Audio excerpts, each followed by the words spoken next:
Hello, and welcome to Scuttlebutt, the War Movie Review Podcast. We're happy to have you with us as we take a look at films from the dawn of cinema to today. We aim to provide a raw and unapologetic review of each film's cinematography, historical accuracy, and delivery. In the process of analysis, certain details will be revealed. These spoilers are only divulged to ensure a fair assessment of each film. We head into the A Shau Valley this week with John Irving's 1987 Vietnam War epic, Hamburger Hill. As always, I'm joined by Mike A. Hello. Mike B. Hey. And Nate. Sup? Nothing smart today. How was the POW camp? I beat my shins in with... Fuck. I can't remember what the line... I was going to say, what's the Family Guy line? They stuff a Tootsie Roll A up my miraculous ass. fuck up. Yeah. A miraculous fuck up. You're welcome. Well, welcome back from, Coldlets. So, guys, what'd you think? Oh, that's right. I missed fucking last week. I forgot. Sorry. We didn't. It's been... yeah, you talk about video games while I'm gone. I appreciate that. It was a good the time. The one thing I surround myself with. Yeah. You know. How many Xboxes do you have? Yeah. It happened. It happened organically. It's nothing against you. No, I'm just going to take it personally. It's okay. It's okay if you want. We can talk about Battlefield Vietnam in this. Nathan? Ugh. Nate, Well, I actually like that game. Nate. Actually. It don't mean nothing. Not a Rising thing, Storm 2. okay? Yeah. Don't That's mean what nothing. I wanted to say. Not a thing. I wanted to say that, but I couldn't remember how it went, and I didn't want to Well, embarrass don't mean myself. nothing. Yeah. Didn't you watch the movie today? Yeah, but it's called a recollection problem, and I have it in spades. ADHD? So, yeah. It's okay. He remembers the fact that he saw the movie, so that's important. Yeah. A movie. Yeah. Lots of mud and a balloon. Someone's head as a balloon, and Well, yeah, it's that, just- yeah. That's fun. yeah. It was there. That's always fun. I'll have to say, so like this is the first time I saw this movie. There were some moments kind of like that where I was not expecting some of the carnage and some of the violence and stuff like that that jumped out at me. I was like, this is a little more hardcore than Platoon. In some of Yeah. it. Yeah, a little bit more gore and Yeah. It was more raw and unapologetic. God damn it. Those are the words that are Big going to and bury me, bold. dude. Like, Yeah. I can't I got a escape quote, but I'll them. save it for later. I'm sure you got a million of them. But cut off your Johnson. But well, I'll just jump in here after Michael. So I haven't seen this movie for probably about 10 years, and it is way better than I thought. And as I was watching it, I was like, fuck, why did I not watch this more? Like, it's just so good. And it put me down this crazy rabbit hole where I was like, well, what did they copy? Like, this film is like crazy. It reminds me of this, reminds me of that, like whatever. And I found out something insane. Platoon was released in December of 1986. In June of 1987, Full Metal Jacket came out. And in August of 1987, Hamburger Hill came out. Meaning that basically the three, biggest Vietnam War movies, if you can argue that, came out within 9 months of each other. They were all in production at the same time, and they really couldn't steal shit off of each other. So all three of them are kind of their own iteration of what the Vietnam War was for different people or for different reasons. And looking at those things, it's interesting how they took different paths. To me, Platoon really is the general story of a guy in country in Vietnam. Besides that last battle, but like generally, you get 11 months of humping and then one firefight and 2 weeks of R&R, and then you're home. That's a very general Vietnam experience. Full Metal Jacket, it talks about the training, not the whole fact that they built, Vietnam and UK. We'll talk about it another time. But it really focuses on, preparing men for war. This movie is about a battle in Vietnam, and that's it. And that's why I really love it. The only way you hear about stuff is like through guys talking about what's happening back home. It's none of this like in your face fucking bullshit, politics, XYZ. It's about guys trying to take a hill in Vietnam. And it does it so well. It's like the only film for the Vietnam War that's about a battle. The culture's there and everything, but no bullshit. Like, we're going to take the hill and that's what's going to happen. And in all its gore and horror and, the reality of what happens when you're trying to defend a position like that. And I just really like it. I just forgot how good it was. And this is not even to mention all the stupid shit that's incredibly correct that I could go on for hours for. I mean, like, there's probably shit I missed, but there's so much, like, Vietnam War things in this that are crazy. The rucks, first off, they're great. The fucking uniforms, just the mud.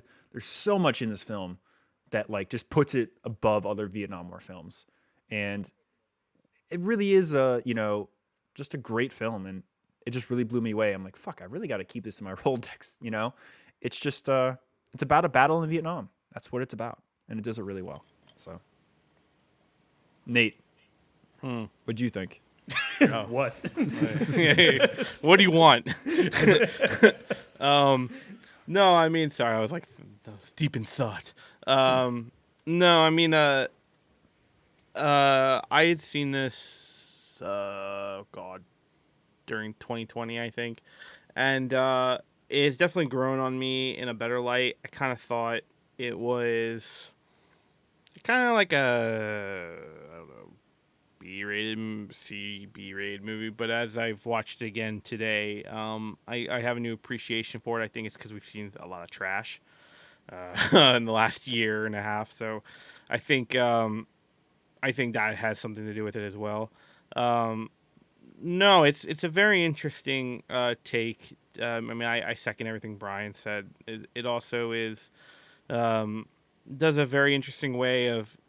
However, I do think it does touch on politics, but it touches politics through the men, not through situations, and not through like the area they're in.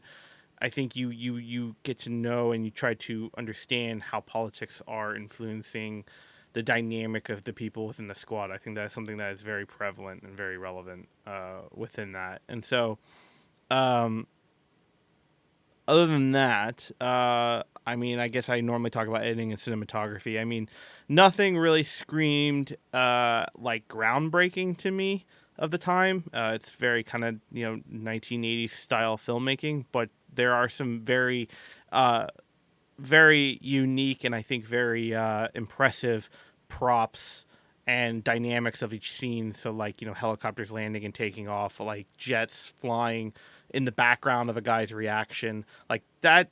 I don't know whether the jets are real or not, and I would assume they are because of the tree dynamic. So I think all that is practical. So that is very cool to look at, and those impressed me. The practical effects impressed me a lot. But in terms of cinematography, it's pretty basic. But the dynamics of how much stuff is in those scenes impressed me. I was a little pulled off when I heard foxes in the jungles of Vietnam. So I am a little like that's what those sounds of like are. Those are foxes. So One more time. So those Sounds are like a fox turtle sound fucking. effects. Yeah. There you go. But yeah, no, those are fox sounds and stuff like that. But other than that, I mean, like it's really good. I really enjoyed it, and yeah, it's I think it's one of the highest.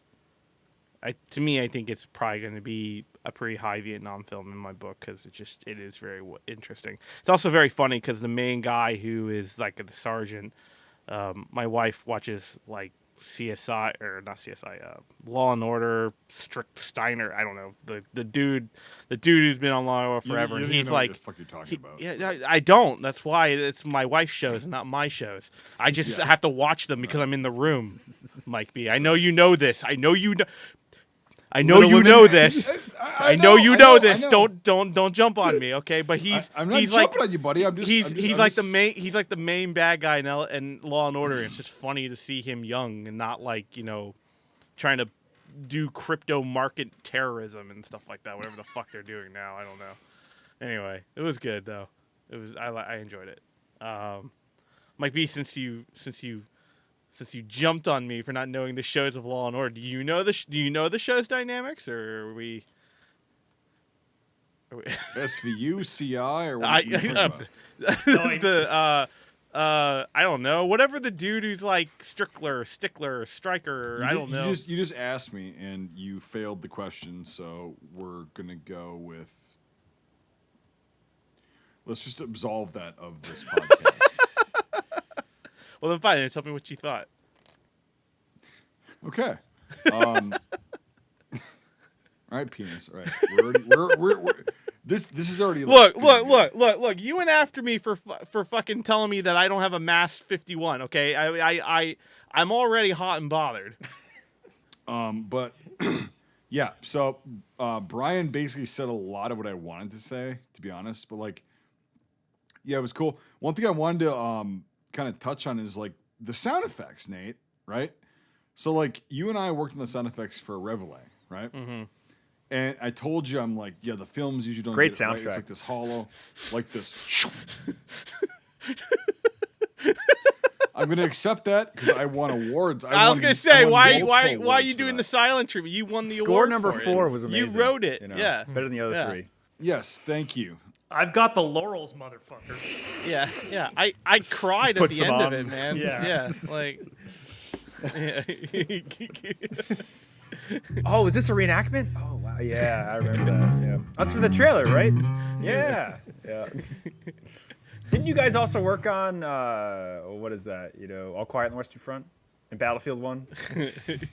Yeah, that was, you know, when I just played my little riff. That was very. It's like you guys are the first to hear it. That was what I used for Reveille. So Yeah, it's pretty amazing. you guys. That's how I won. Yeah. I won 4 awards. My legs are in my ass. Boom, boom, boom. Right. Yeah. Good stuff. That's what it's called. My legs are in my My ass. legs are in my That was ass. that riff. That's what it's called. Yeah.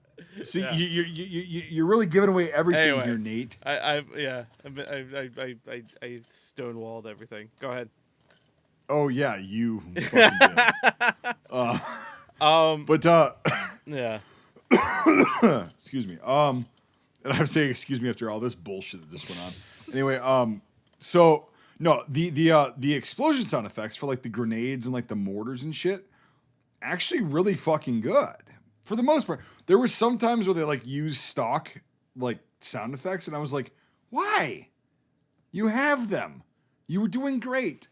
And they go back, and it's like it would, but like no, they actually get the sounds like of the grenades and the fucking mortars and shit going off in combat. And I was like, wow, that's impressive, and that was cool. The movement, pretty damn good. The one thing that we can talk about is literally every Vietnam vet that I talked to that was actually combat arms, because you talked to a lot of Vietnam vets and they sat in fucking Saigon and, oh, I'm a Vietnam vet. Yeah, well, every combat arms, like in the bush, has seen the elephant. Guy that I've talked to is like, yeah, we never use full auto because unless we were like fucked, it just wastes ammo and it's just like heats your rifle up and it's not good. In this film, they used fully automatic all the time. I don't think there was any semi-auto at all. There's at least Well, there once on no, the there hill was. where There he does, was. yeah. You could hear it. Yep, 'cause there were- a there- 16 on semi sounds very distinctive. I was trying. Yeah. Okay, but I just picked up on the entire fucking movie. Yeah. Right. And like they use semi. There was a couple scenes where they used semi, and I'm like, okay, finally. And then all of a sudden they go back to the same guy using fucking full auto, and it's like, come on. And so, yeah, the Vietnam vets that I've actually talked to, they said, yeah, we never used rock and roll unless we were fucked. And in this case, it's not a situation where you're fucked because you need to conserve ammo and you need to go up the hill. Like if you're getting overrun, like in Platoon, right? In Chua Cut, yes, sure, maybe, perhaps. But like every single Vietnam vet, like, because I told them, I was like, yeah, we never used anything except semi when I was in Iraq or anything. Like it was always semi, right? And they're like, yeah, us too. Like we never went on full auto. And I'm like, okay, interesting. That could be an anecdote, but like I've also seen interviews on YouTube where they're like, yeah, we didn't use full auto because it wastes ammo. It's hard to control. Even with an M16, it's hard to control full auto. And it's like you're wasting rounds. They had 20 round magazines, most of the guys during Vietnam. It's like 20 rounds is not that much. Even with semi, it's not that much. But anyway, we'll talk about that later. But besides that, like the gear, the kind of interaction between the guys and everything, I actually like watching it 10 years after I watched it last. Pretty decent. like somebody said, it got political to an extent, but it was the right amount of political because that's what the shit that the guys on the ground have been talking about. You know, the racial shit, the music stuff, the fucking whatever. Okay, I get that. Like that's guys, and they did also show like guys getting into fights and like people breaking it up, and they're getting into fights over dumb trivial shit. But when you're in that, like you're so fucking tired, you're so exhausted.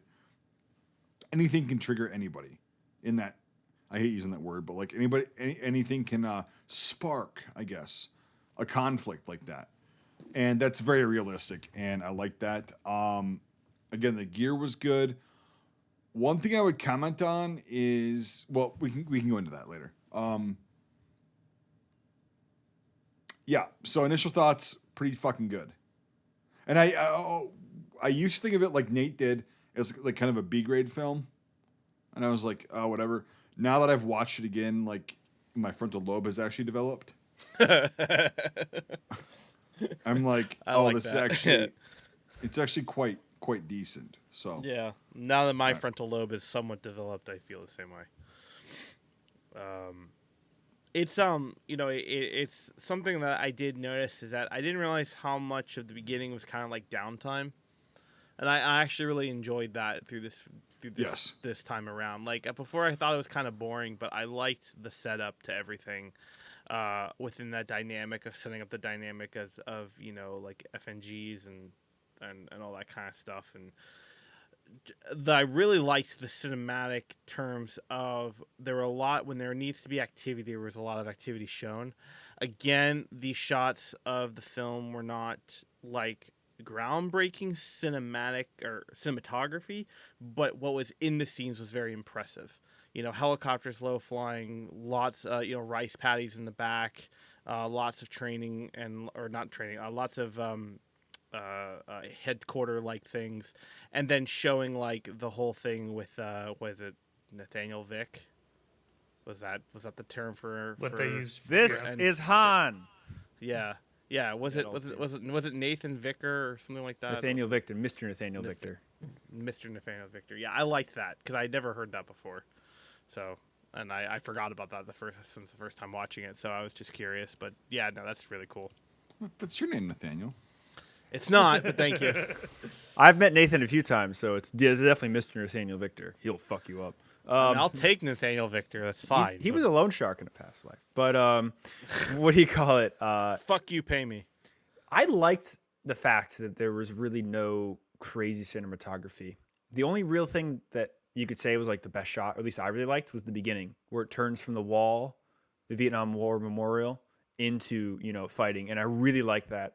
Like I really think it worked very well because there's names on a wall, but like when you bring it back into the events, I feel that was really cool, and I totally forgot about that whole thing. I was like, fuck. But I really loved the fact that it was very practical in all the things because I don't know, like. Vietnam War movies are usually one of three things: a big battle that's crazy, a political whatever, why are we here, like Good Morning Vietnam, or just like a slow trope, like walking through things, like Platoon. That's what you get. So like, let's look at We Were Soldiers, or the Long Tan movie we did a few months ago, the Australian one, I can't remember. Danger Close. Danger Close, yeah. Like, they're all the same shit, guys in contact doing things. But I much rather like the Hamburger Hill style of things rather than like an artillery shell getting shot from the base camp to here. And it's like, it's cool, but I honestly like the older style way better.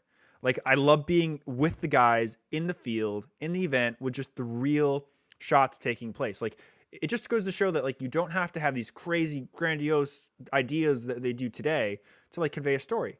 Like, and the other thing I'll let you talk, Michael, is We Were Soldiers, like, oh, it's a great film, there's some bit trickery and things like that. But then you have the whole civilian sideline and stuff, and like in the States, and like, okay, whatever, that's the thing. But like, you don't need that for the story. The whole thing about this film was guys in a battle in Vietnam, and everything around that just supports what they were trying to show and do. And it was really refreshing, to be honest, because modern filmmaking is just so over flashy and over the top. And it's like, this is where I interject fucking Scorsese, like, oh, I hate Marvel. But like to a certain extent, it's like you don't have to do this stupid shit. Like they did it 30 years ago and it's fucking great. We're talking about it now. Yeah.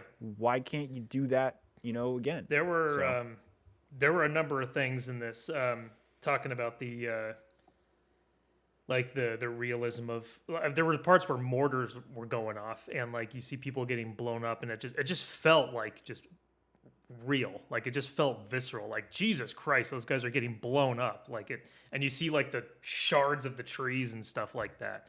And I was just like, fuck. That all I thought was really good. I also liked, I liked a number of the characters in it. I thought a number of the characters were really interesting and were kind of different from your typical Vietnam War film. I like the, I'll be done in a second, Nate. I like the Doc character because the Doc in most war films he's usually like the character who kind of is holding people together. He's always kind of seen as like he's almost like a father figure in a way, and he has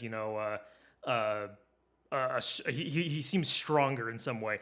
I like how the Doc character in this film is like unhinged. He's like he can't take it anymore, and he's just completely sometimes losing his mind. And I don't think I've ever seen that with a medic before in a war film. So I thought like some of the characters like that I thought were really, really good, and the actors really brought it. Nate. I was only gonna defend my cinematography comment.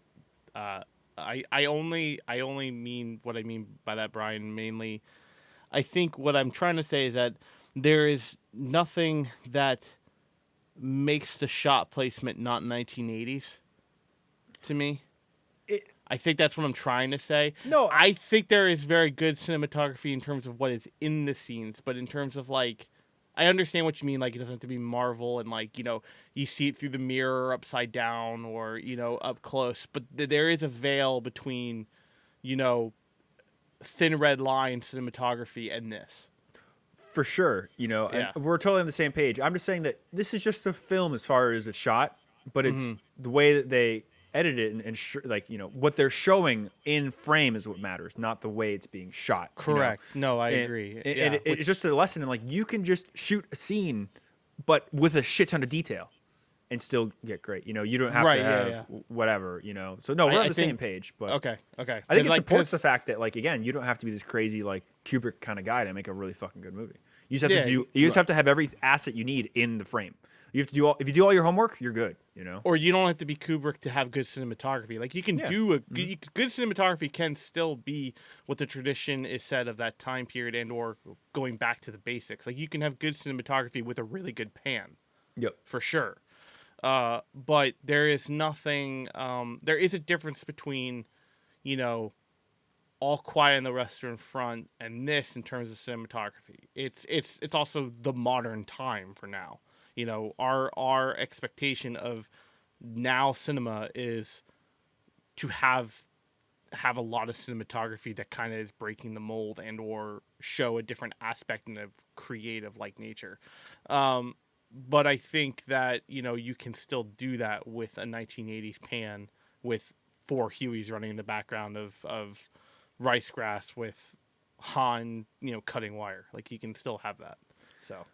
Well, I think interesting comparison to like, the 80s making a film about a very bad battle and then 20 teens making a movie about a very bad battle is Hacksaw Ridge compared to Hamburger Hill. They have to go up there multiple times. They have to do all this bullshit. You get some backstory. And Hacksaw Ridge is a horrible piece of shit. It's a horrible piece of shit. A horrible film piece of shit that's just fantasy. I will watch it and I will enjoy it, but it's a horrible piece of shit. Yeah, and that's when it's just like, like knocking grenades back and all this stupid shit. And it's like, you don't have to do that. It's just like, this is just like, this is so pure as far as cinema, like, filmmaking and stuff is. It's like, oh my God. You shot it and you made a movie, not like grenade and going back to the basics of everything having to be practical.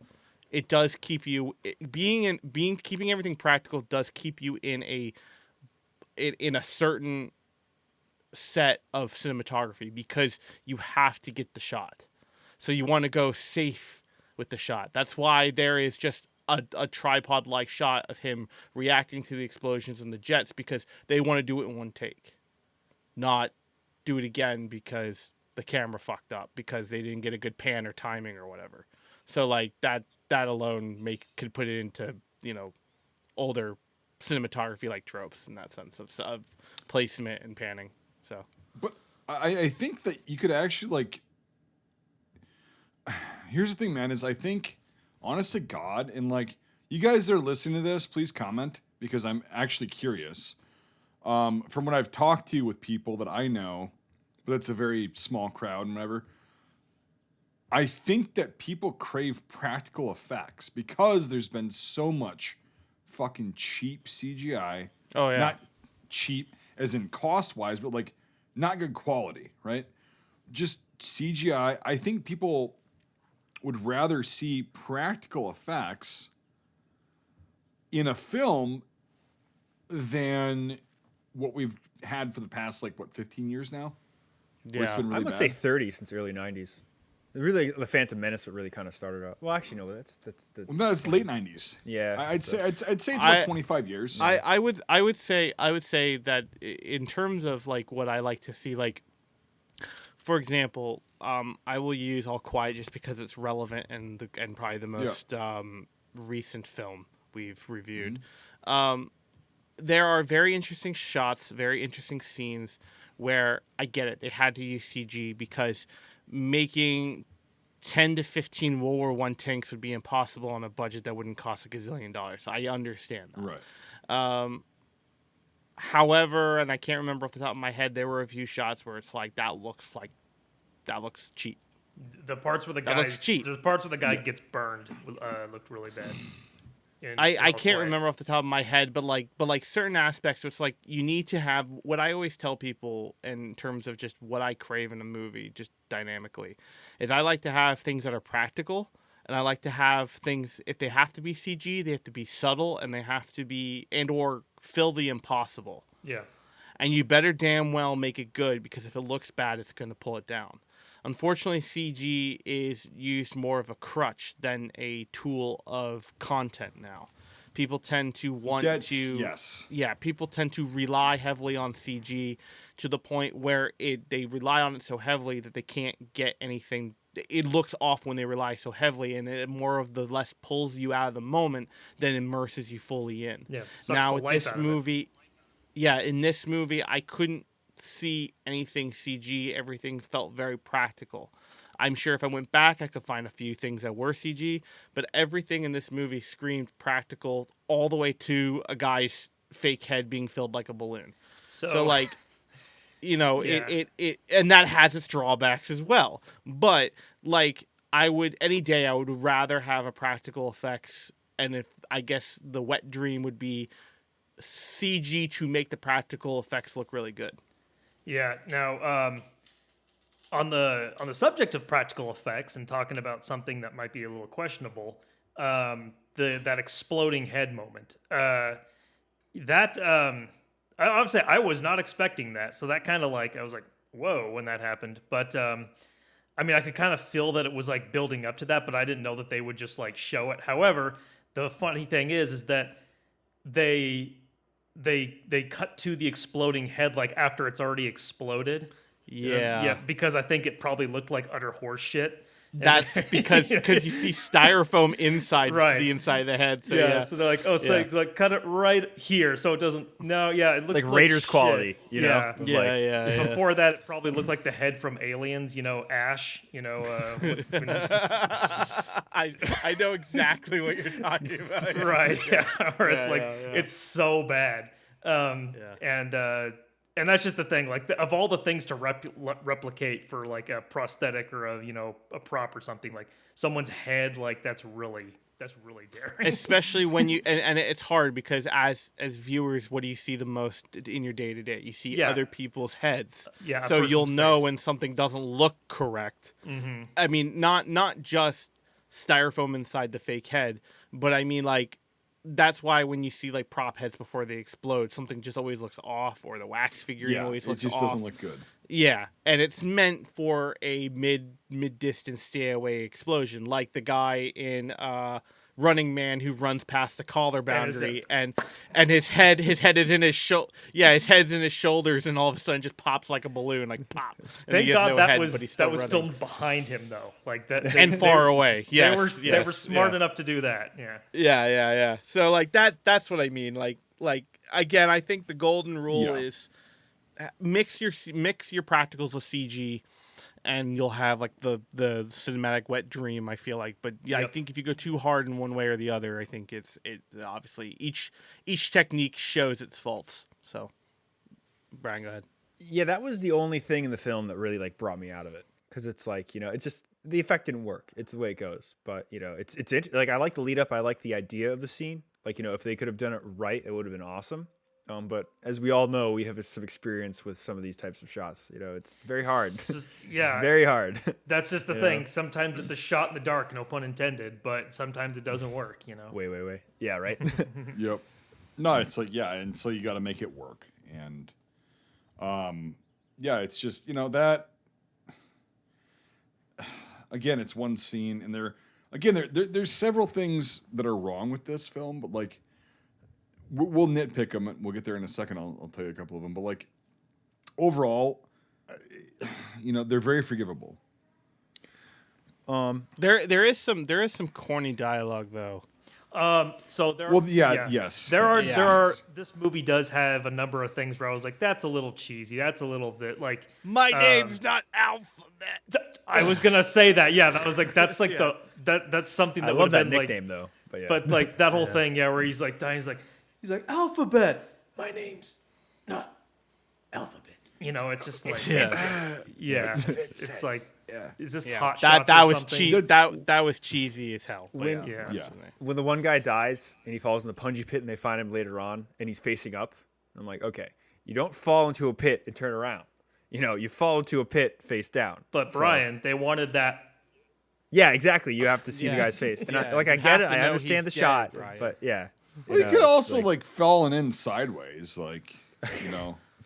we're gonna get on a not- plane. We're gonna fly to Hill 937 now. Like, I will. I'm I not will. generally facetious. fall into something. The only thing I could agree with Mike B in that sense is like if I'm gonna fall, I want to fall on my side or my back versus on my face, falling through the air or tilting if I know I'm going down.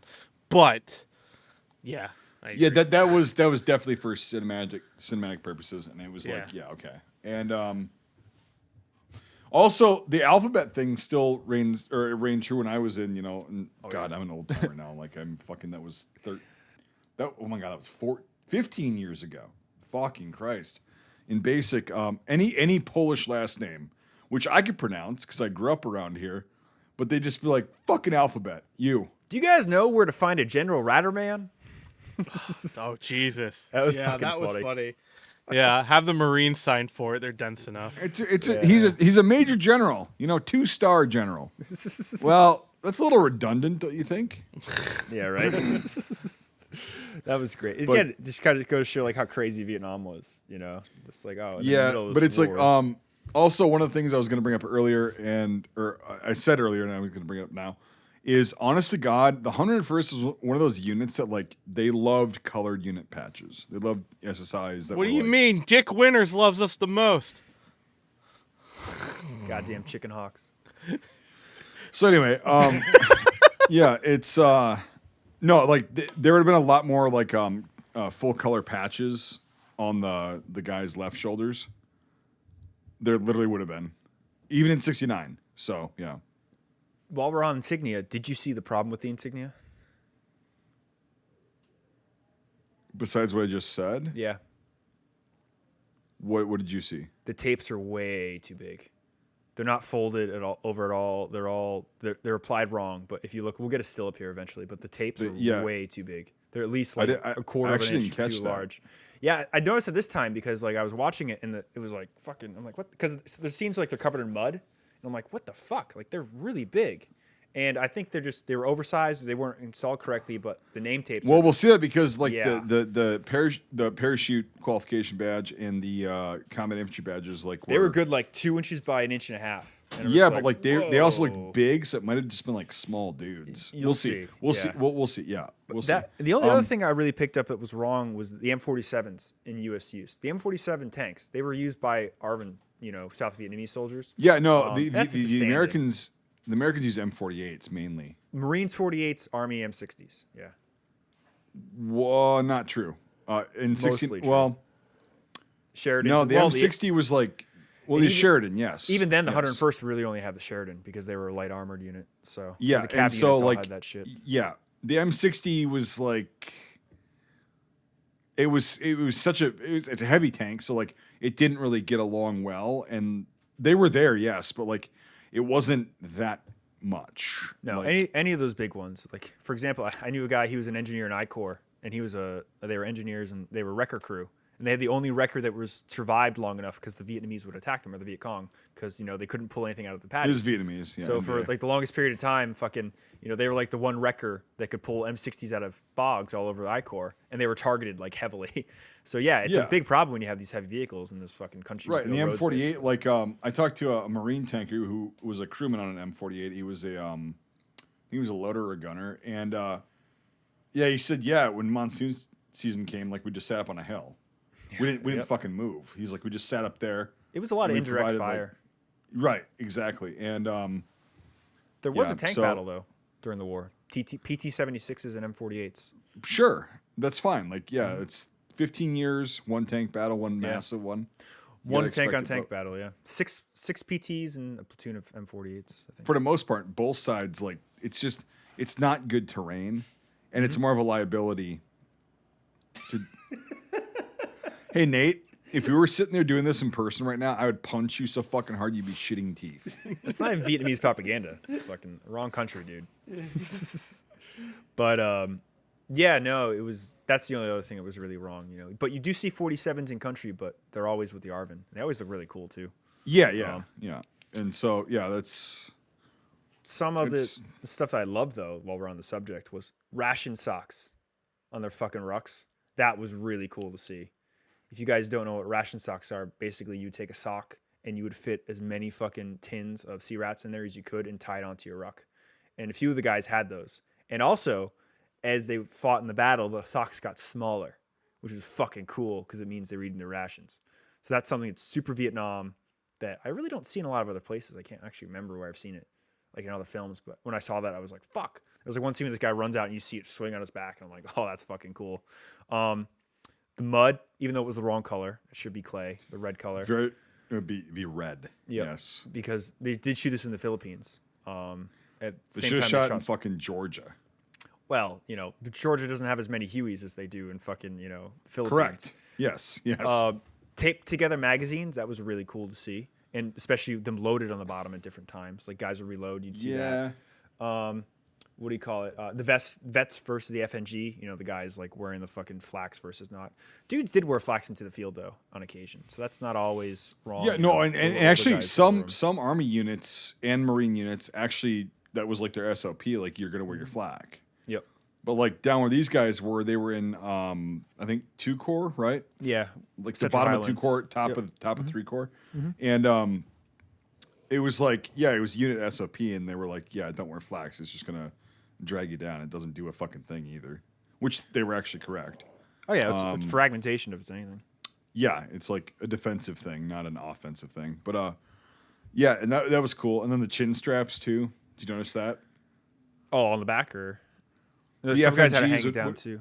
Oh Well, yeah, the FNGs Yep. would have their chin straps on. Yeah. And the old guys would either have them hanging or back. It's like, it's not that it's going to snap your neck. It's just uncomfortable if you fall, which you do when you're, moving, when you're doing bounding shit, whenever you fall and it like hurts your neck.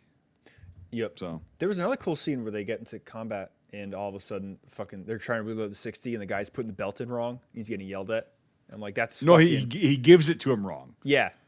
And he's like, because he's in combat. He's expecting his AG to give him the ammo. His AG is out of the fight, and he's like, "What the fuck? You're giving it to me backwards?" And this kid just doesn't fucking know. And it's like, oh, Yep. it's the a new guy.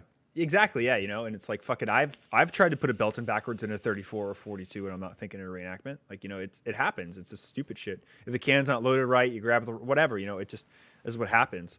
And also If you're very well trained, that's not going to happen. But Well, this guy was not. true, It's but- like, Yeah.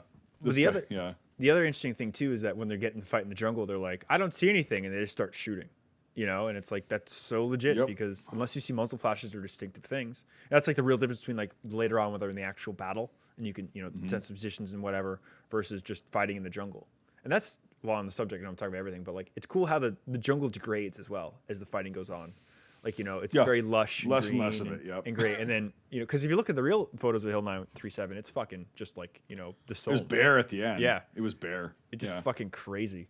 But it was cool. In a way, which I love this in films, like the landscape becomes a character and the hill becomes a character. As they degrade, so does the terrain. And like everything around them turns to shit.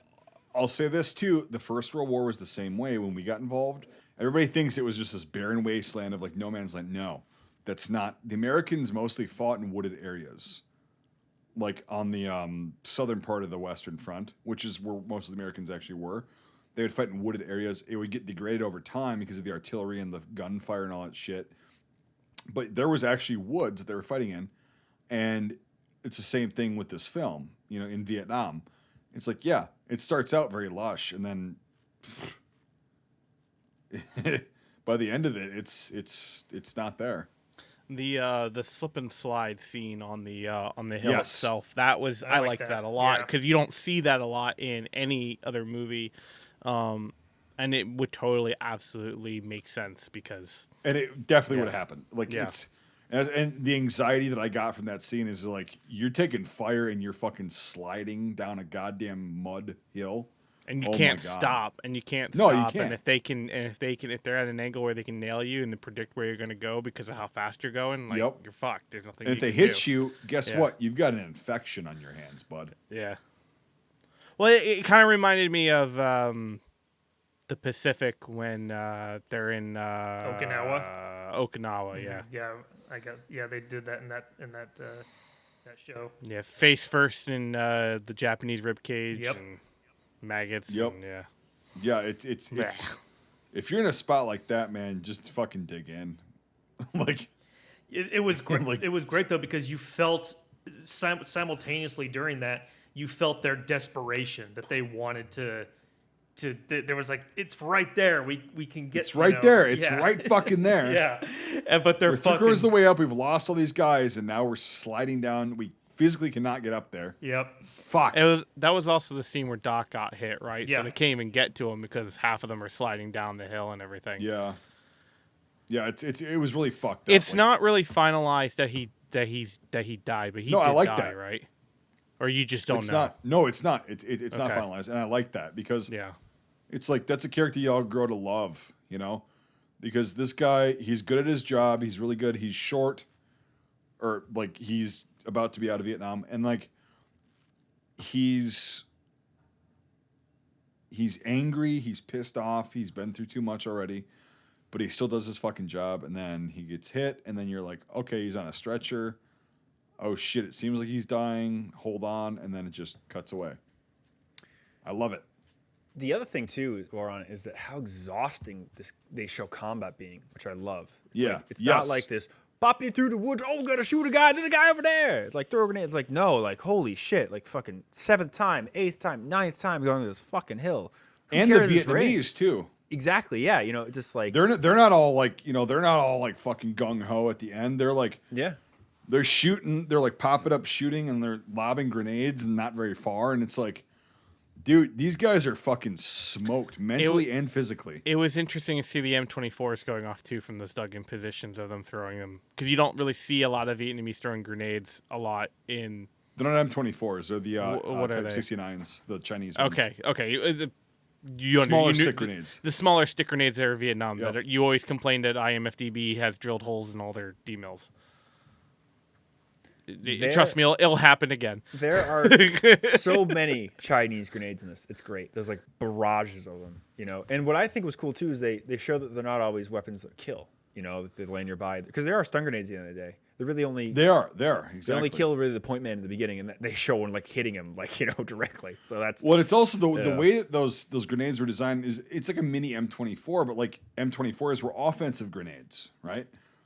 And it's like they're made to stun because they don't always fragment. Sometimes they just split open, and it's just the concussion, which sucks. It's not fun to be around, but it's like, yeah, sometimes a piece of metal will come off of those and hit someone, and it's devastating. You know, it's 30,000 feet per second, and yeah. And just the way that they like also had some of the camera jitters like by explosions, I thought that was really cool. Like when the lieutenant loses his arm, you know, and that was a very interesting because he's like so into it, and then blackjack 4-5, you know, like it's slow, it's methodical. I wasn't sure what happened at first when they did that. I was like, well, just like him, you kind of like are in his head as it happens, and there's so many times where they use that jittering to do it, and I love the fact like towards the end of the film when they use the music to kind of like bait you. They're like, oh, they're getting there. They get into the top, and then like that explosion happens, and then the music just totally stops. yeah. And then you're like, oh, what the fuck? And then later on, it's like, oh, they're gonna get up there, and then it happens again. You're like, it kind of like blue balling you, like just like they were, like fuck, Jesus, like this is fucking gonna end, like oh my god. But it's just really cool use of sound and just again little things like little camera jitter. Yep. Like for an explosion, not some like the grenade is flying through the air and you can see it cross over a map of North Vietnam down the Ho Chi Minh Trail and into this guy's arm. Like, no, it's a guy threw it 10 feet away and exploded, and this is what happens, And the scene with the lieutenant too, when he had his arm off, it wasn't like overdone. It was just, all right, okay, all right. That was an odd cut editing wise. I know what they were trying to do, and I get it because they're trying to make it show like, okay, that guy died and he's just talking weird. Like I get the whole cut with that, but it was an interesting cut of way to show that. Are we talking about the same scene? The lieutenant who gets who gets his arm blown off on the radio. He's not dead. No, I know he gets his arm. The radio guy dies. His RTO dies. His RTO dies, and then his arm's blown off. And the only reason why something bad has happened is that it cuts immediately to a shot, another shot of the same dynamic shot. It's obviously like he's there, and then it cuts to a new shot in the same explosion, and then it shows the after effects. And there's kind of like it takes you a second, almost like a beat, to process what's going on. And I understand why they did it because they're trying to show like this exploded and now something's changed and we don't know what yet because you only think that the RTO died and not that he's injured or significantly injured. I understand the reasoning. It is a little jarring though, the way they did it. I do like to pick it up where the guy slides down the hill and he's the one that notices the injury, and like the look on his face of like, oh, I got to take care of you. Like, you got a problem, bud. Yeah, and also, so with that, they did a really good. Well, okay, there's a couple things. So on the radio, when you're saying, whatever number 6, that's your officer of whatever, if it's a company or a battalion or whatever. 6 is the officer. And so it was interesting at the beginning, like when they were out on ops, and the platoon sergeant, the E7, was answering the radio and he was saying so-and-so 6. I don't know if they just didn't know or like they were doing something weird because he would usually be like, I'm so-and-so 7. That's your platoon sergeant. That's your enlisted, your highest enlisted of that element is 7. 6 is your officer. And I don't know if he was doing that because like it's a new lieutenant or whatever, but like whatever. And then the lieutenant, later on when he's on the radio, he's identifying himself as 6, which is accurate. Right? And I don't know why they did that. But with that being said, the lieutenant was also not wearing any collar insignia. Nothing to identify him as a lieutenant. Very fucking accurate for 69 especially. The enlisted guys would wear that because it wasn't a big deal. It was like, everybody knew who they were in the unit, whatever, but like, also, they had gone in 69, they had gone from like going away from the shoulder sleeve insignia to the collar insignia, like the pin on, right? Or, some was very later in like the 70s. But like, so they would do the pin on. They got that accurate too. So whoever was the advisor for this film did a pretty fucking good job. Except for like the 101st would have had colored patches. They would have had full color patches, a lot of them. They were one of those units. Like, the 25th, in like platoon they did this too, where it was like there was a couple colored patches. Most of them are subdued. 4th ID was mostly subdued from what I know. 1st Cav was mostly subdued after Yadrang, and then whatever. But like the 101st, the 173rd, and the 82nd, the short time they were there, they mainly had colored insignia on their left shoulder. So, I mean, yeah. But with that, it's like whoever did the insignia did a good job. We'll talk about the name tapes later when we get it pulled up. But like, we'll talk about that. But like, as far as rank and SSIs, cool. Yeah, multiple times, you see, I think Doc has like a collar rank, and he's got it flipped over a lot, and it's just this cool little thing. Well, he's an E4. Yeah, he's a specialist, 4th class. Yep. Yeah. So that's it. That's very accurate as well. So, yep. No, it's just so interesting, I was just rewatching a bit of the combat sequences. It's just really well done, and there was they one did a funny- lot of fucking research, and like they had to have had a lot of input from guys that were there. Yeah. Well, apparently, They must 1986 have. was the year America decided to deal with its reckoning of the Vietnam War and make a fucking million films. Yeah, maybe. And yeah. I was even talking to Nate today. Good Morning Vietnam came out in January of '88. Like fucking, like within a year, you get 4 Vietnam movies. Well, then Like, in what the '89 you have Casualties of War. fuck? Yeah, That's another one that we're gonna have to do someday because that's a very dark one. Mm-hmm. Yeah. Well, that's too political, mate. I've seen it 1 or 2 times, and like, I don't know. It's just nothing's. We'll gonna beat have this to film, I rewatch think, that eventually, though. We will. We'll have to. I mean, we'll have to do it. I could be wrong, but I don't know. It's like Because it's that's just crazy. when the that- AmeriCal became the 23rd Infantry Division. Oh, this is how. That's anyway, that's a different film, different discussion. Yes. Yeah. Join us in 16 weeks. when we So the review- Civil War started in 1960. yeah. No, hey, Shit, Nathaniel, 1860 something. Nathaniel, I'm not doing that tonight. We're not going there. I'm staying on topic. I'm We're staying not on going to track. talk about Panzer tactics tonight either. No. Okay. One thing I loved and it made me realize that you can't do this today, like they did in the '80s, was like all the helicopters and everything. But we all know, like Apocalypse Now, the helicopter scene is amazing. They use Filipino helicopters. We all know platoon sequences. They have these helicopter scenes that they film in the Philippines. This one they film in the Philippines too. But there's one thing in this I saw that I haven't seen in any other movie that I love, and it's insane. When they get picked up, which at first is really cool because they get picked, literally Huey's landing and picking up. I think they did that in We Were Soldiers. But it's just cool to see, like, guys, okay, now you're going to where you need to go because troops aren't stationed at the airbase. They're 2 different places. But when they're getting picked up, they have a long shot, like in the distance. There's 2 fucking Cobras circling the formation. Security. Yeah. And I'm like, okay, I don't think there's any airworthy Cobras in the world anymore. Like, or at least there are. There's a handful. There's like B-17s, But fucking, you literally have 2 fucking Cobras pulling security, just like for a 10-minute scene. Like, holy shit, that's fucking awesome. It was again. I'll call back to the cinematography discussion of the jets going over the hill and dropping napalm.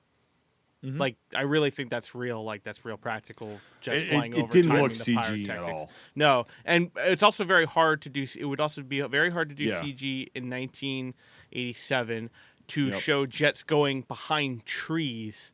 Yep. And then that's all practical. They also 100%. have the long shot of the helicopters moving out, and if you look really closely, you could see like fucking water towers and stuff because it's a really long shot, like through a valley. But they literally have like fucking 10 Hueys flying through a valley, like a mile away from the camera. Like it reminds me of those like Vietnam War newsreels or like guys sitting on fobs who like watch the attack going, and it's like, again, there might be some modern stuff in the shot, but you can't help it because they're fucking 5 miles away, across a jungle valley. Like, how cool is that? But you just can't get that today. Like, today it's going to be 2 real helicopters and like all the rest CGI, just like Danger Close, all the other ones. I mean, it's just a different time. But like, it's just like when I saw the Cobras, I was like, really? That's fucking awesome. Like, there's no other film that has that. And again, it's just for some security. You don't see them again. Like for the whole movie, it's just this one stupid scene that's totally correct for 1969 that unless you're looking for it, you'll see it, Like all the wives that are made to watch this film, so their husbands or significant others, like aren't gonna pick up on the fact there's 2 fucking Overwatch Cobras. But like if you know what you're looking for, it's like, holy shit, they got the Filipino pilots to do that, and it's just cool.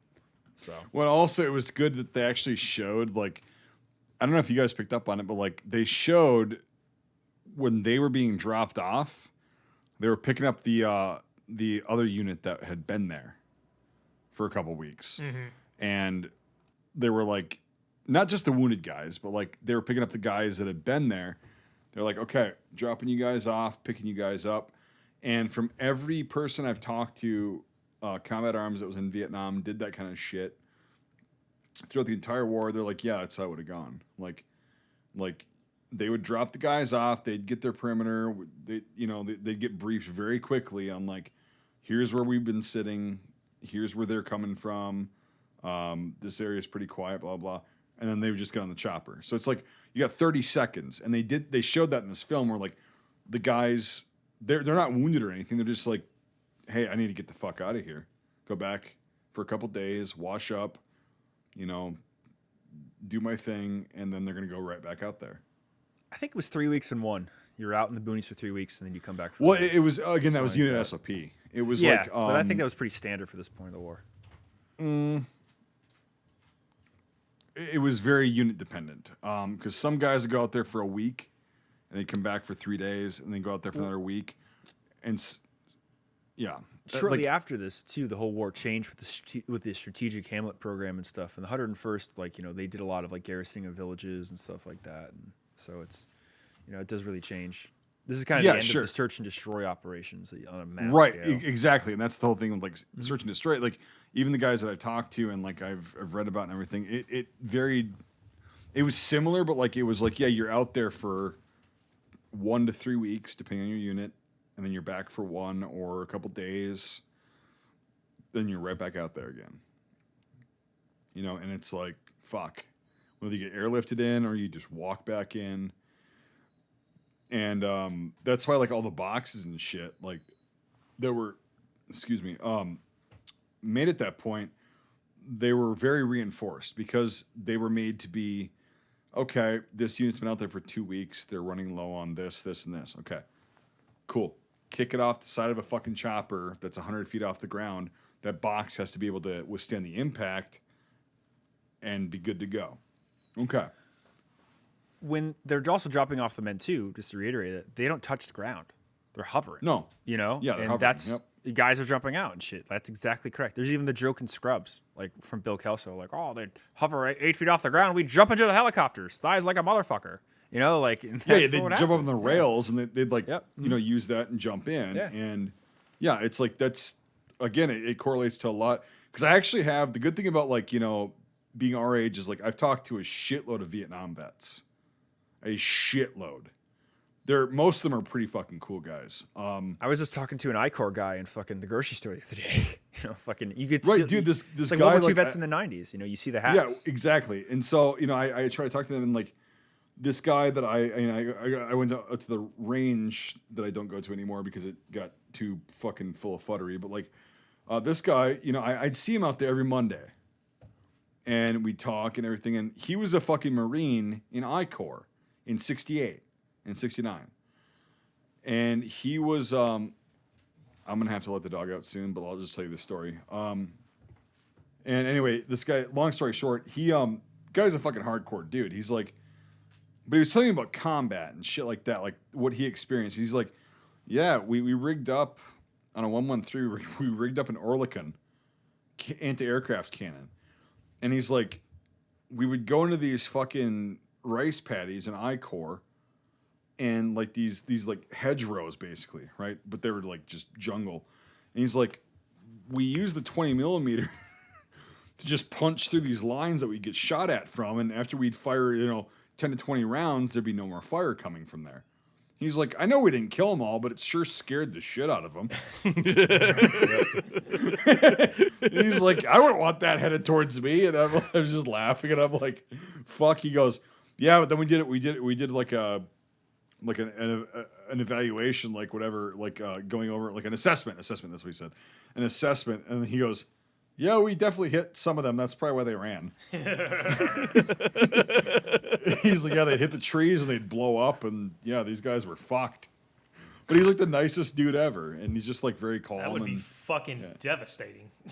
Oh, he said it was. He's oh, it was 20 millimeter. They're powered. Oh my god. Well, they're powered by pneumatic. The action is actually rigged up to compressed air, so that it helps because the action is so heavy it has to be propelled.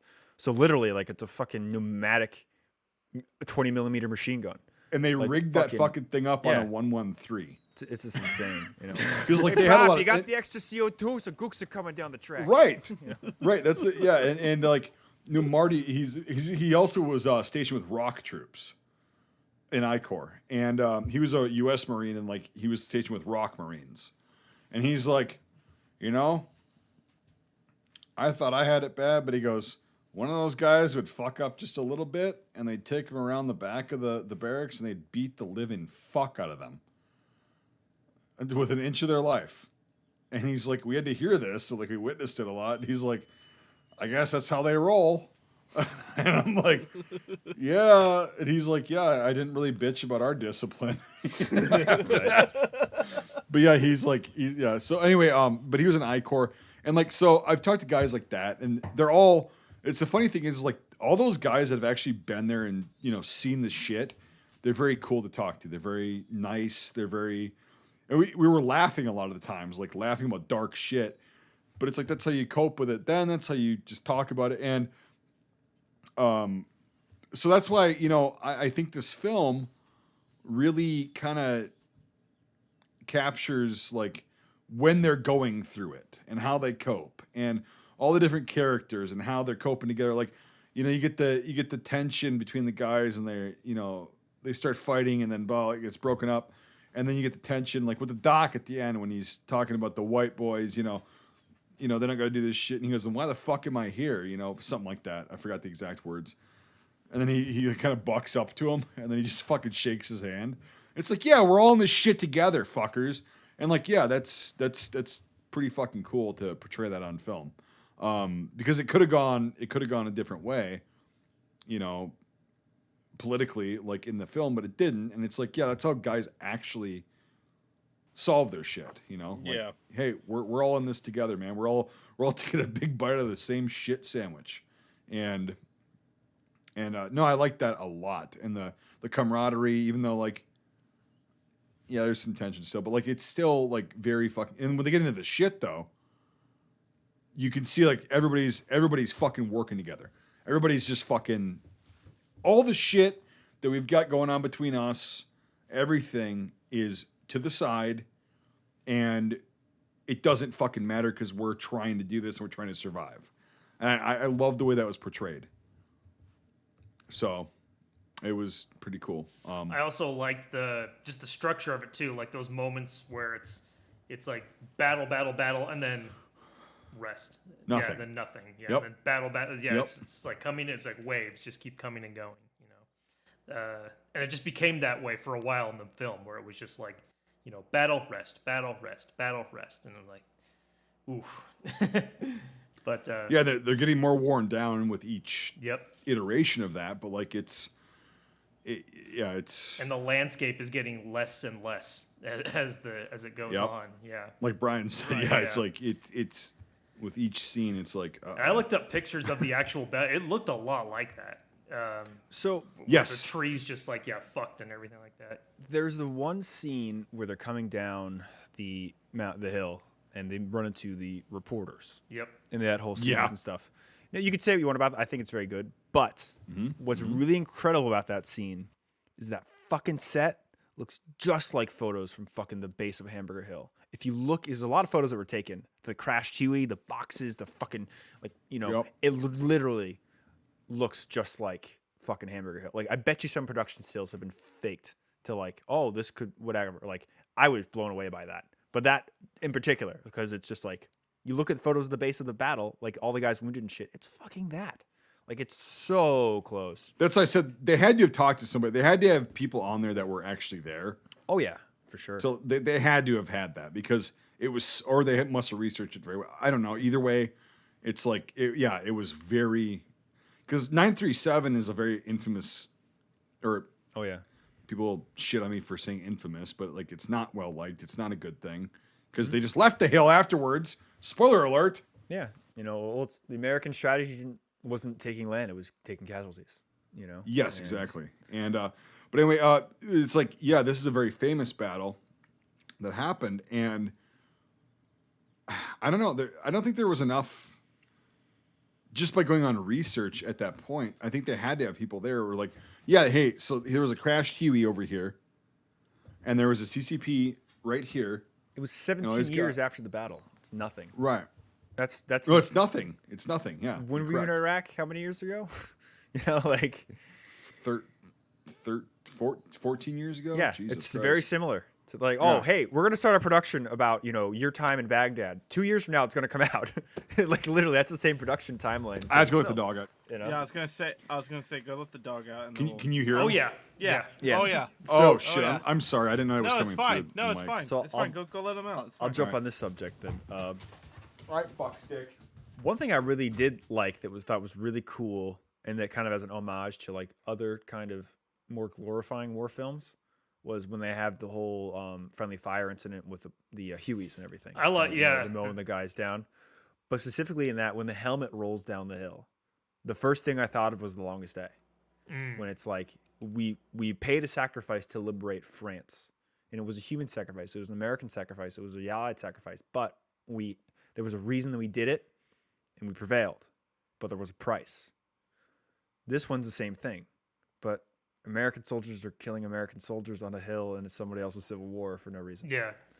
So like I thought that was very poignant, and I really liked that. I you could say, oh, it's artistic, whatever, but like comparing to The Longest Day, which is the only correlation I see, 25 years earlier, like it's just You're talking about in terms of using the image of the upside down helmet. well, just the Yeah, tumbling down right. the hill and then stopping, Right. You Yeah. know? Because The Longest Day has the image of the upside down helmet on the beach. Yeah, in the surf, and it's like they could have made it where like Worcester dies, or like the platoon guy, he loses his helmet or whatever. There's actually another scene in it where Franz like kills a guy with his helmet and just throws it away. Yeah. And that was interesting. It was just like that's just the adrenaline of just like Right. he wasn't thinking about putting his head. He was just like something in my hands. It's not helping me in this current moment. It's now gone. He can get another helmet. It's not a problem. I liked the friendly fire sequence because I liked how it was.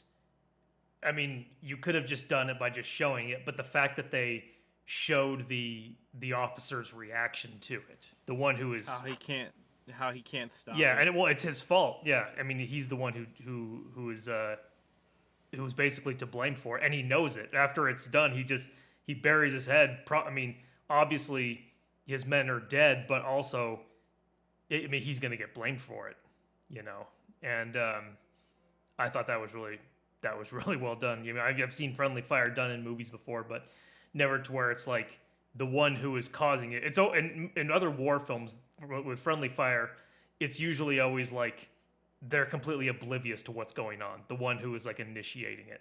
But the fact that this guy is seeing it happen, he's just like, "Fuck!" I mean, it was pretty tough. Yeah, it's like this chaos that you bring upon yourself that you can't end, and it's like, yeah. And while we're here, this film generally has some very good acting. Yeah, I didn't know a lot of the actors. Don Cheadle was really the only one I recognized, and it was when he was a nobody. But there was some great solid acting throughout the whole thing. Yeah, everything really added. There was maybe like one or two over the top things because of the lines and whatever, but like, no, there was some amazing, like just these guys bringing their craft into it, nothing else. It was just very, very cool to see. And it just, I love how matter of fact it is. It's like, that guy's dead. That guy is dead.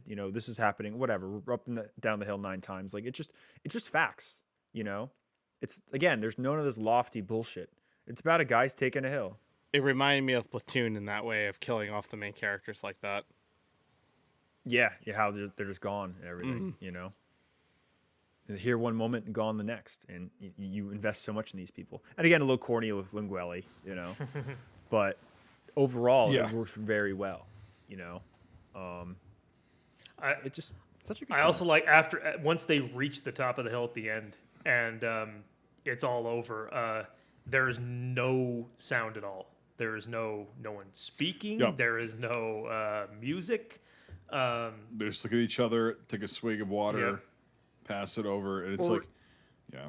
or even how like there's no boss battle of like the last Viet Cong. It's like literally the guy crawls, and then you can see it's like, oh, this is it.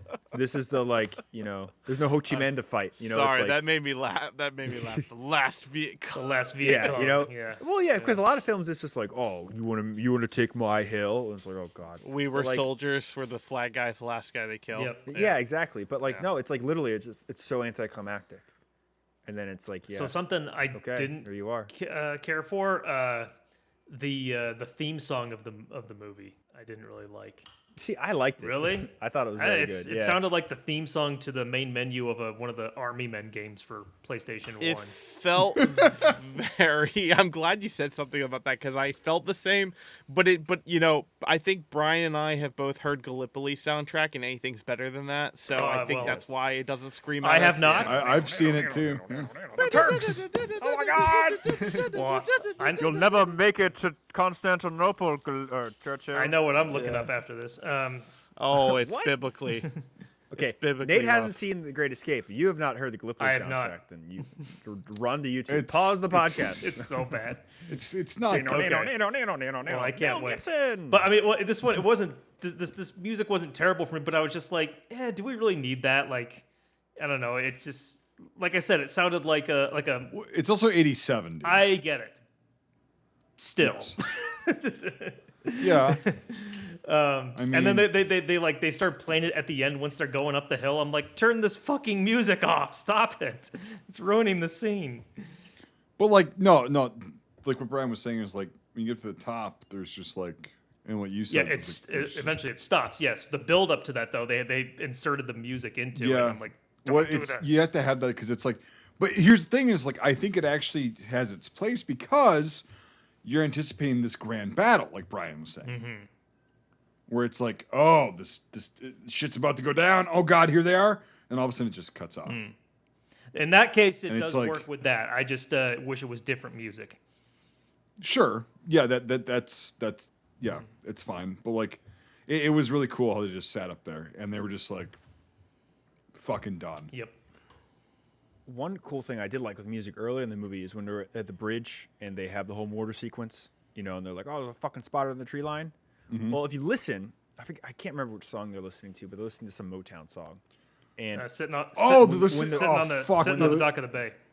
Sit on the dock of the bay, and, yep. and like when it's over, the song It's is still playing. Yes, that was which great. shows you that like this literally was like 90 seconds. Yep. This whole action of like, you know, which Right. I just love. Which is Right, so they- cool. Because that's also never portrayed in films. Like in a couple like series, it is like Generation Kill. It was where it's like it's over very quick. But what the fuck are you clowns laughing at? You're bearded, the See? bearded fucking You see? homeless wonder over You here. see, no, the Gallipoli He soundtrack. sent me the Gallipoli soundtrack, and it sounds like lasers going off. Yeah, it's terrible. It's awful. Somebody is sent a fucking synthesizer. You to sent him the Gallipoli. one like where Mel's like running. Running at Yeah. the final scene. He's Yeah. like, Oh my god, it's so bad. It's like That's supposed to be like a I forget- dramatic like scene. I forget the term. It's like it's a harmonizer that you can play with like your hands in the air. It's a real instrument, synthesizer, but the guy's probably playing that like it looks like this. It's like I mean, You're moving it your sounds hands and like everything. he just had all of these like laser sound effects queued up, and he sat on his synthesizer, and they Yes, all literally. just went off. You know, This is 1981 too. might have been a little bit of coke involved. there was probably Who some knows? of that. Sorry, but I mean, I got the link. I had to listen to it. This sounds amazing. Oh, so that's why you fuckers like fuck what I had to say. Like you just gonna fucking I send him look, this. look, I was look, listening. I You're didn't think, sending him the laser Gallipoli shit. I was listening to Oh you. no, I just no, was no! sending You it. fucking weren't. I Let's be was, honest. and then you stopped. Nate. You stopped because we were I giggling. thought. No, here's the thing. I I didn't stop because you were giggling. I stopped because I saw your shit-eating fucking grin, with your goddamn Old Bay hat, and your fucking shit beard, your homeless beard going on. I saw you grinning, and I'm like, okay, why is the homeless man grinning at me? And then I look and I see Brian's shit-eating grin, and I see Michael just kind of like with a weird dumbfounded look on his face, and I'm like, what the fuck is going on here? So no, don't fucking feed that line of shit to me that you were fucking listening, Nathan, because you fucking weren't. I thought I could. No, I I thought I was could totally multitask, listening. listen to the soundtrack, and You can't. I thought I could, but I didn't expect it. It's so I bad. didn't expect it to be that. You can't when it's that bad. You're so focused on it because it's like, holy fuck. What Mike's saying is probably bad, but like this is fucking egregiously ridiculous. Yeah, no, it's fine. It's fine. Sorry, it's my good. apologies. No, Nathan, this is all your fault. You know, Sean lost Light Brigade, but you lost my fucking. Yeah. You His lost. heart. You lost my I heart. lost his heart. So what were we talking Baby. about? Baby, come back. We were talking about the music, the soundtrack for this film, and like when they're doing sitting at the dock of the bay, Yes. and like, Yeah, the and whole then end. it just doesn't end after the firefight's over. And Brian said it's like 90 seconds. It's like, yeah, that's about what these things lasted. I also got a little chuckle out of the animals. We got to get out of this place because you know. Yep, Yeah. yep. Eric Burton, I man. love good, the good animals. fucking vocalist. I really Oh, yeah. liked their. I really liked their choice in vintage music for this film. Yep. Yeah, because it wasn't overdone. It was like Yeah. it was of the period, and No Fortunate Son. No, and well, like with the here it takes place 69. They could have easily like shoehorned in Hendrix and you like CCR and It was stuff a lot like of cool. that. Yeah. they could have, but they also had Spencer Davis, Yep. Yeah. which is Steve Winwood when he was like 16. fucking whatever. Yeah, Yep. it's fucking dude. Spencer Davis group, that was good shit, and like it was good because that came out in '66, so it would have been a hit. Yep. Still on the radio in '69. That's what I often And- think about when I watch period movies and like whatever year the movie is supposed to take place, they have songs from that year that are playing. It's like you could have songs from a couple years before that playing. Oh yeah, that are still hits, still hits, being yeah. rocked on the fucking radio every day. Yeah. Like they could have had fucking Crimson and Clover. Right? Yeah, yeah, Ooh, 68. that's a good one. Crimson. They could have had that. They could have had that. They whatever like because that was a fucking hit. But like they chose really good music. Like it wasn't all from that year. Yeah. So I can't I agree remember. with you. I wrote a script for my TV show about Vietnam War nurses, and I did a lot of research on music, and I chose some really crazy shit, but I can't fucking remember that stuff now. But there's so much stuff you can apply, and like you're saying, it doesn't have to be songs made in that year, because a lot of times they choose songs like 1968, and the battle happened like January, and it's like, well, that didn't come out till September, and it wasn't like a Billboard hit until November. Right, yeah, like So, yeah, there's a lot of things Armed that go Forces into it. Radio is not going to pick it up. Yeah. As soon as the fucking You need mainstream. some Dave Rapid guy is going to take at least 2 months to fucking get a Right. song to throw on. So You got to get a fucking record over there. It's like, and you got to figure out what's actually popping. or an A track, Like, Yeah. Well, that was very new at CB that radio. point. But like, yes. it was still 60s. Yeah. And also this shitty sound quality compared to a fucking an LP. Like, Oh, for sure. Yep. so yeah. They'd have probably gone with the LPs. But like, yeah, A-Track was fun. So one thing I have in my notes we haven't touched on yet is what the Vietnamese hostess says when they're at the bar at that one point, where it's like, oh, when you Americans are done with your war. I thought that was a very interesting statement. The to guy put. gets pissed off. Yeah, because Yep. when you talk about the Vietnam War in Vietnam, it's the American War, and before that is the French War, and then there is the Japanese, Second World War. Like, there's a very good part in the beginning of We Were Soldiers where Moore goes over to Vietnam and he meets with Gap, the general that was there, and basically there's in the Vietnamese History Museum in Ho Chi Minh City, which is now Saigon or was Saigon. There's like basically a big thing of conflicts from the Vietnamese history on the wall. And in retrospect, the American War is about this big about an inch big on a wall that's like probably 8 feet long. It's just one small chapter in the Vietnamese people's fight for independence and to make their own country. So it is the American War.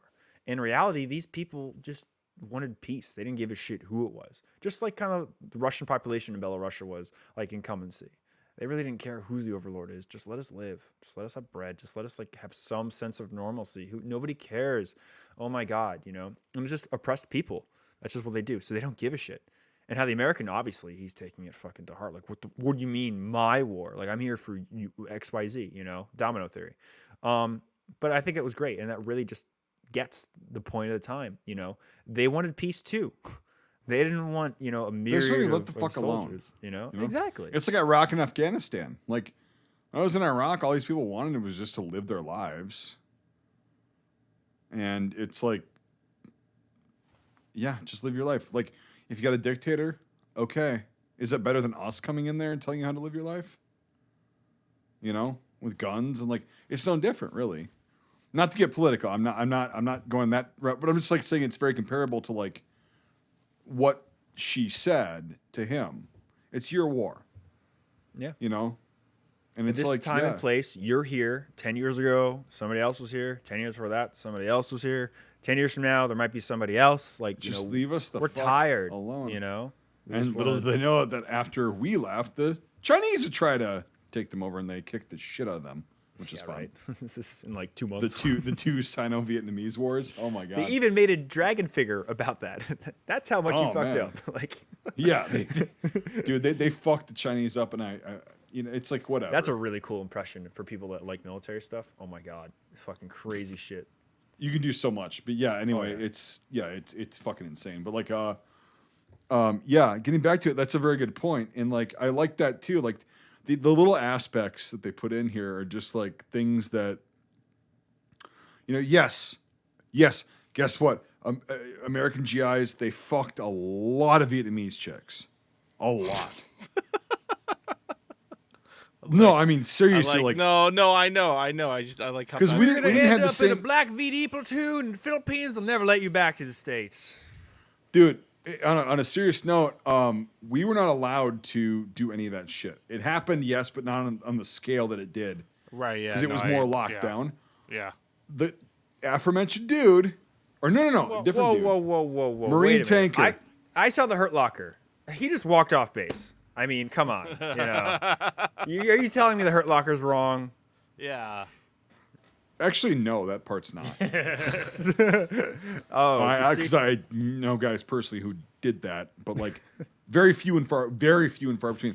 However, there's another guy that I know who was a tanker on an M48. The guy I was telling you about earlier.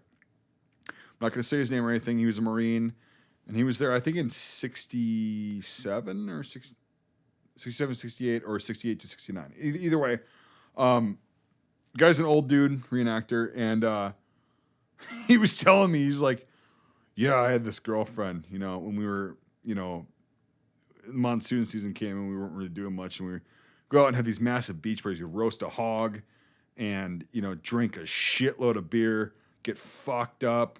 And he's like, my girlfriend was a Vietnamese French chick. So, like, her mom got knocked up by some French soldier. She was half Vietnamese, half French. And he's like, oh, she was fucking beautiful and a great fuck. And this guy's like white hair with a beard, you know, like old dude telling me this shit like he's like 19 again. And he's like, we used to sit there and we used to get fucked up on the beach, eat a bunch of food, drink a shitload, and we just fuck all night on the beach. And I'm like, oof. And I'm like, really? He's like, oh, she was a fucking freak. And he's like, oh, it was amazing. And I'm like, okay, cool. Like, this guy's like in his 70s, right? And he's just like, oh, she was a great fuck. And then, you know, then we talked about like his, you know, time when he was doing like the combat shit, but like that was like more just, he also was pretty nonchalant about that. He's like, yeah, we did this, we did that, blah, blah, blah. But he loved reflecting on like the fact that for like half the year when he was there, he was like on a beach getting drunk, eating fucking roast hog over an open fire. like literally fucking China hot- beach shit. Yeah, fucking a hot Vietnamese chick. Like, And then he's like, fucking cool. he loved it. I have the adverse of that where like this guy's in country for 11 months. I think he's 173rd, and then he re-ups. So what would happen is they give you a month of R&R wherever you're choosing in Southeast Asia. And then you'd go back for 6 months. And then basically a lot of guys did that so they didn't have to go into the army after they got back from Vietnam. They could just go home. I'm basically. aware. And Yep, well, for yep. people that don't know. Anyway, Oh, yeah, I'm sorry. Yeah, he yeah. chose Taipei. You can go to Tokyo, you go to Taipei, That's- you go to Thailand, Yes. you could go Yes. to Australia as well. But he ended up at Taipei, and he had a great time for a month. He said we went all over the island and stuff, got back to Vietnam, and first inspection, the clap. Fucking, he was stuck in a goddamn That's the hospital for thing. like a month, you know? So I based this jungle fatigue jacket off of 1st Aviation Brigade, E5. My friend, he's dead now, but Duncan Campbell fucking went over there in 68 and was a crew chief on a UH-1, and he flew missions in and out of the A Shau Valley, right? He was stationed at Long Bin, but he flew missions in and out of the A Shau Valley, and he said it was really fucked up. It wasn't great.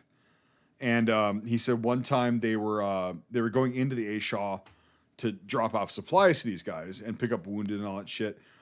And he was sitting there, and all of a sudden they see this white streak coming right fucking for him. And he told the pilot, he's like, bank left. And then he banked left, and the fucking RPG went right through the fucking rotors. Like between them as it was going. And he's like, oh my, he's a pretty religious guy. And he's like, God was on my side that day. And he's like, I would have been fucking dead, and so would have all the other guys. Because we were about 300 feet up in the air, and we'd have been fucked. And he's like, but we landed, we dropped off the fucking ammo and the rats, and then we got a couple wounded on, and we got the fuck out of there. And that guy was so cool. He also went on leave. He had the same exact story that you were saying. He's like, they offered me, they were like, because you had to do a 3-year enlistment. And then they said, hey, if you re-up for 6 months in Vietnam, we'll give you a month's leave. And then you come back for 6 months, and then you go home. And he's like, Jesus Christ, it's been a hell of a year, but like, okay. So he did that. Because he wanted to get out of the Army early. He was like, I'm done. Fucking, this is the best option. So he was a Spec 5, which is why I'm wearing this. And he goes, and they're like, where do you want to go on leave? He's like, Taipei. And Duncan, very big dude when I met him, right? Very big dude. He's like, I went to Taipei. And he's like, those girls there? He's like, it's not even comparable to any American chick. He's like, they'll fuck you raw. And I'm like, oh, again, this is like a 60-something-year-old dude, you know, like white hair, fucking beard, you know, long hair. And he's like, they'll fuck you. Oh, man, these chicks were so fucking... And he's just going on about this, and I'm like, oh, Jesus, right? And I'm like 18 at this point, you know, like, and he's just going on. He's like... He would tell me stories about, like, in detail. I won't talk about it on here, but he's like, yeah, these fucking chicks, dude, they introduced me to a lot of shit, and then I tried that on the American chicks when I got back, you know, and it didn't work. He's like, yeah, I had a lot of problems, you know, trying to get a girlfriend, that he got married and everything, but like, God, but just the like graphic shit that he said was fucking great. But he also went to Taipei for like 3 weeks. He went back to Vietnam for a few months, and he survived. He did his shit, and then he went home, and he's like out of the Army, thank God. And he's like, I'm starting my life over. So that's what he did. That's why I made this this kind of like patch, like jungle fatigue shirt for him. He was a fucking really cool dude.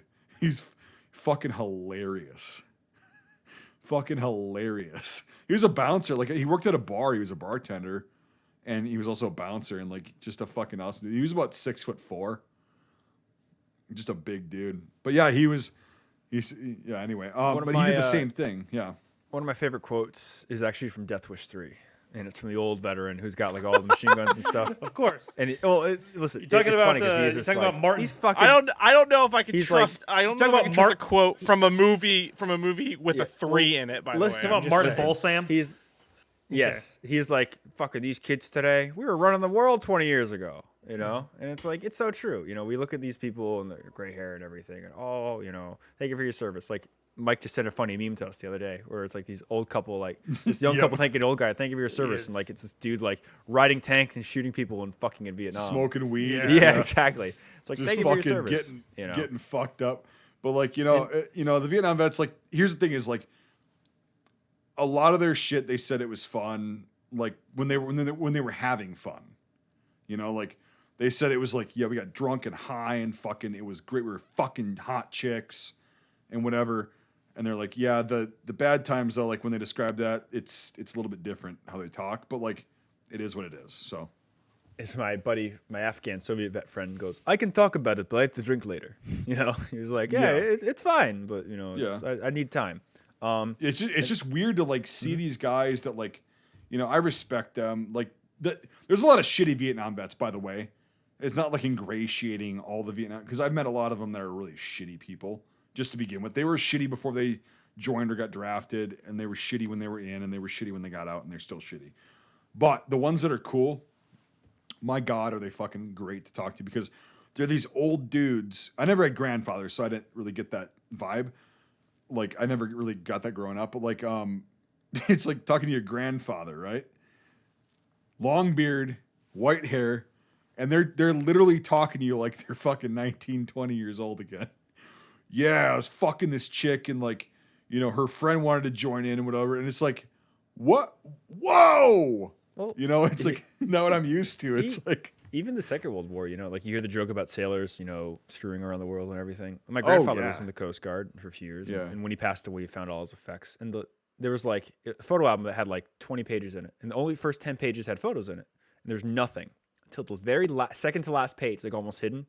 And you open it up, and there's probably about 25 girls' photos, and the only thing with them is the city. So there's San Francisco, there's Nomia, there's Wellington. Oh, there's, you know, it's like funny. It's like, oh my God, he fucking didn't know these chicks except for anything about where they were, you know? And that's just how he went.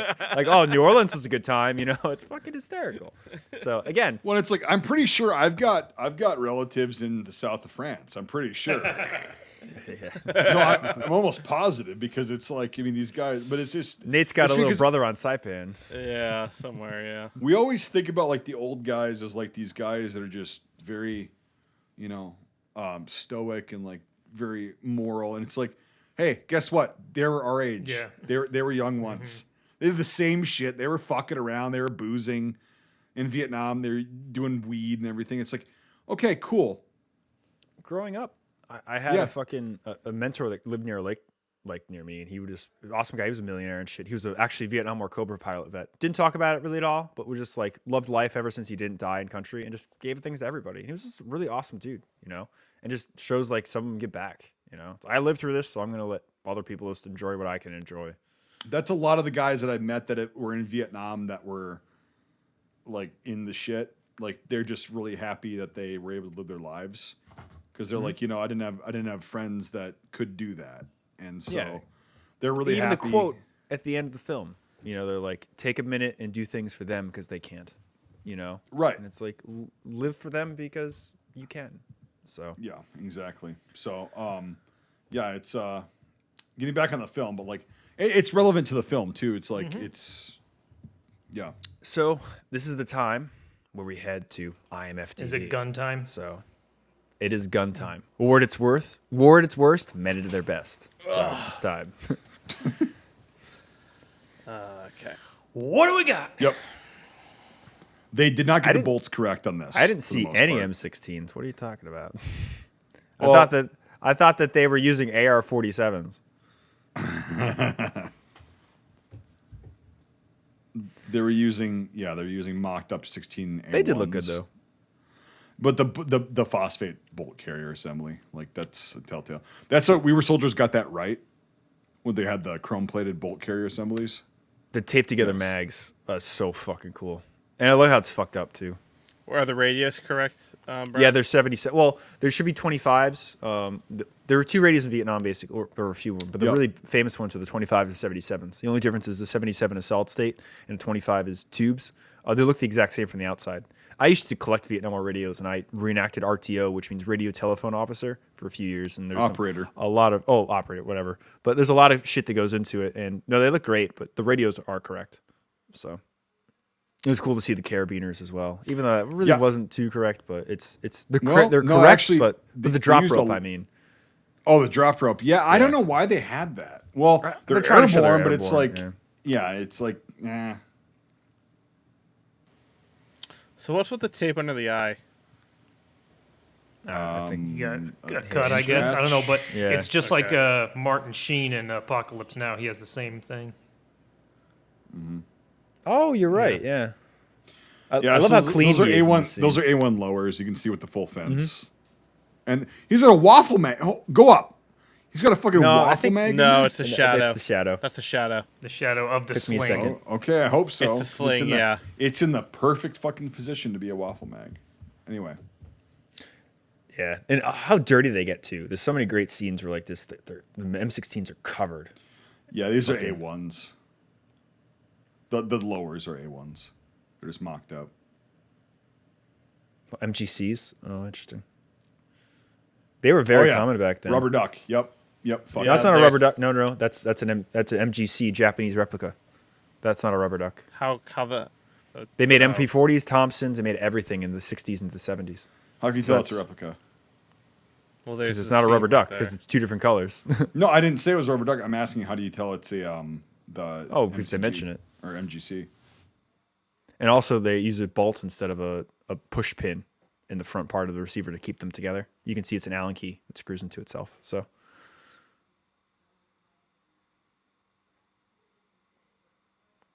To AK. Are these 47s or 56s? That's a 47. Yep. Yeah, no bayonet. Yeah. They had 56s in Platoon, though, right? Oh, apparently. They have them in so this like too. Type 56. Yep. Oh, That's a yeah. Type 56. Yep. Interesting. I don't remember him firing it, but I do remember him picking it up. Yeah. He fires it. Mm-hmm. Yeah. Yeah, he does. I think one of them has the sight or the rear sight up or something, or it might be an SKS, but. So I thought it was interesting they had an M60 instead of an MVA gun because Super legit. They probably Yeah, no, pretty it probably is 100% legit, and I know it's legit. But you think about it, it's a stand-in for not having a PKM. a PKM Or RPD, or a RPD. deep or even a DP28 Yeah. or whatever. Yep. Yeah. What would have been But in 69, by 69, that would have been totally. what would have been bad is if they Mm-hmm. tried to dress it up or something like that. The fact that they were just Exactly. the fact that they were up front. Making dishka. Yeah, the fact they were were Yeah, up yeah. front with it was good. I was like, okay, that's a captured weapon, and they're acknowledging that. Yep. Yeah. And you Yep. can come to that conclusion very Yeah. easily. Oh, So, yeah. Yep. Very cool. And nice to see SKSs as well. You don't see them too Yes. much in films. Because they were widely used. By that's the funny. NVA. His an front sight inter- is full of dirt. It's an maybe his muzzle interesting- is too. That's funny. Yeah. Well, it might be a BFA as well. True, but the sight's be, yeah. definitely. Yep. Even some bayonet action. Yeah, he definitely pig sticks them pretty hard. Yeah, not good. yeah. Yep. Yeah, the front sight's up, or the rear sight is up. Oh yeah. Yep. But in combat, like you're not actually looking down the sights. That's the thing. Is like, I can see where that would happen. It flipped up. You dove or whatever. Yep. Now, I really love the fact they had SKSs. That was fucking cool. It's great because that was an extremely common firearm. Like just as much as the AK and the Type 56. Yeah. Even more So- so at some points. Yeah, because wherever we are they in the war. dumped a shitload of them. By the So, crate. Oh, yeah. Yep. All that shit came down the trail. Yeah, the M60. That's the Vietnam War one, too, with the correct, what do you call it, pistol grip. Because a lot of the modern ones you see have the E4s or the later. Yep. It's cool to see. A lot of good pig action. He also in this doesn't have movie. his sight up. Did you notice that? Go up a little bit, Nate. Oh, interesting. Yeah. You know what I mean? Like so, it's the kind of transverse or inverse of the SKS. Like you need the sight up on the M60 to actually accurately fire, Yep. but that just proves that they're not looking down the sights. They're just kind of aiming, which you don't need sights when you're that close. Talking about actors, just real quick. I know we kind of said like the only one that I think is relevant now is Don Cheadle, really, of like a mainstream actor. But it's very interesting to see that they went with a lot with no name actors for this. I like it when I like it when war movies do that. Honestly, like Same, yeah, I like, no. like Band of Brothers in the Pacific. Like obviously, a lot of those actors went on to be things later, but Right. like they Like Queen. yeah, but like they choose really good like theater actors. You know. Yeah. Yep. Like I was very impressed with Dylan McDermott's character and portrayal because I don't normally see anything that he has done other than God damn it, it's a half sneeze. Gesundheit. Ugh. Yeah, thank you. That wasn't even worth the effort, Nate. No, it wasn't. It stopped Bless halfway you, Christian soldier. because I tried. I was to stop expecting it. that microphone to blow out and it didn't. Well, because I stifled it and it wasn't even like For worth fuck's it. sake. Yeah. Don't ever stifle a Yeah, fucking sneeze. in you're my not a presence woman, again. dude. Come on. Oh. I was trying not to sneeze full tilt into it because if I said I have to sneeze, Mike would say don't sneeze, and then I'd get stuck and I'd get blue balled again. Yeah. Yes! Remember that. Yeah. why So- you're saying Anyway, yeah, good performances. Oh shit, we didn't even bring this up. The friendly fire, the blue on blue. we did when you were walked we to- did when to you were a get dog. the dog out. When I was Yeah. I was letting the Dog, dog yeah. out. Okay, yeah. But what I said during so- what I loved about that, I'll just reiterate for you, is that the fact that it was concentrating on the guy who was like calling it in, the officer, Yep. and he was like freaking the fuck out because not only are his men dying, but like that's gonna be blamed on him, And that shit still happens to this Yeah. day. And it's like, it's fucking bad, but yeah. And it's cool too how like the belts. I mean, if you look at Commando, like with their M60 sequences and stuff, like the belt never ends, and different shots it's different lengths. But with this is cool because like you see at certain points where guys like they finish a belt and they move. They run out and then they're reload. like, I need fucking ammo. you know? And you can clearly tell like in this shot that it's blanks. In the next okay? shot, he's got the cosmetic rounds. But it's Why? yeah. But, I mean, here's the thing. He's got actual rounds here. yes. Those are dummy rounds. But Those like, are dummies, No, but he's no, got- I know, but like it's the. I'm just saying, like normally you don't even have dummy rounds around blank ammo anyway. But the thing I noticed, are those blanks fired?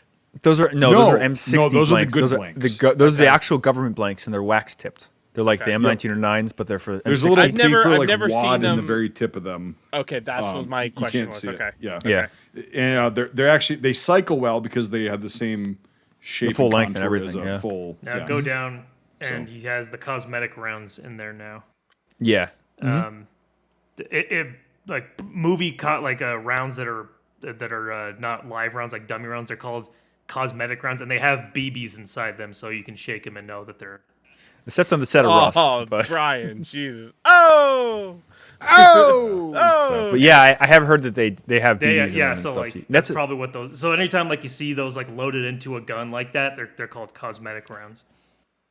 in Europe, a really big thing to do because of all the gun laws is to collect ammunition, and that's how they demill all the ammunition. So it's like, oh, you shake them all and everything. So, but no, it's cool. And the 60s, when they're blank adapted right, they work great. And fucking, there's And so many good these scenes were- in this where they're These were shooting. adapted great. Yeah. Oh yeah, because usually it's 3 rounds jam, 3 rounds jam. Oh, and I think in this scene they're shooting real ammo, because if you look at the fucking casings, they're real. It wasn't long enough to really tell, but I swear to God, I don't know there if was they a did real that, 60 sequence. it From the might- angle and everything, Well, it no, would but make sense, but- also, dude, the blanks that are fired like from that look very like the what the fuck am I the saying? good the good blanks you're saying. The good blanks, like they look like ejected casings, like live rounds when they're on the ground. So Oh, yeah, they no, also could have just gotten a fucking bunch of spent live rounds and thrown them on there as a detritus. very true. Yep, it just wasn't long enough, but I swear by the angle and shit, I'm just like, I don't see any. blanks in I the don't think they photo. would have done that just for that one little scene, but like never that's know. my opinion. That's my opinion. Yep. Oh Yeah, yeah, the M60D. M60Ds. Yep. Oh yeah.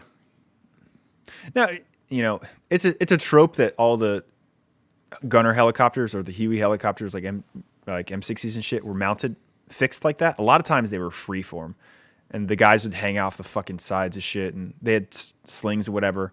So it's a little bit of a trope that whatever. It's just a movie thing that I hate. Well, by reality, 69, they would have had the D's on. No, as but many- still, read some fucking gunner memoirs. Half of them fucking didn't have it mounted because you can't get to Yeah. half the angles without of it. right. I but never- like, the M60D is with that mount. Like go up a little bit, Nate. That's the factory style, but in country, most of the guys freehanded them. I've also read conflicting things. Like not conflicting. Like It depends you're on a wrong, lot of but, different like, things, yeah. but again, if you look at most photos and shit, they freehanded. I have one memoir. This with guy's a- got the fucking. He's got the guide, like the belt Oh yeah. guide. Up Well, again, there. this is your standard Bell helicopter. Oh, this is what happens. But With that again, pintle mount though, it's pretty free. Like you can tell it's bent. Like he's going this way and that way. And again, like, when you look at a lot of photos, they're on slings. So I'm not saying it's wrong, but I'm saying it's just way overdone. It's like, oh, the Sherman blew up in one shot. It's like, oh, there's a fucking fixed. no, but here's the M60 thing: on is a usually Huey. in movies they get the regular M60 on a pintle mount like that with the fucking pistol grip. Oh no, yeah, I understand the D is correct. Yeah, but I'm saying This is really cool though. Like the D yeah. is like you can actually still request these for the 240 Bravo. Oh really? Oh, it's interesting. Oh yeah, you definitely can. You don't always get them, but like a spade grip when you're on a mounted position like that, Yeah. it makes it so much because you're behind the gun. You're not on the gun. And that's Yep. probably why a lot of these guys, like early on, slung them, is because it's like, well, if I'm on a pintle, I'm very restricted because I'm on the gun. If you can get behind it, you've got a lot more leverage to angle that shit. And There it's was insane. Seahawks were these Hueys that were gunships basically, and they still had machine gunners. And they fucking all those guys, they would wear the crewman plates and stuff, and they would actually hold the 60s upside down, and they would eject off their fucking armor and like bounce off of it, and that's how they would do it. They literally figured out a system to shoot an M60 upside down that was easier than to do anything else. So helicopter stuff gets really insane in Vietnam. You just got to read a shit ton of memoirs and photos, but I'm just saying it's a trope when you see like a fixed fucking Huey in every single thing. It's like that.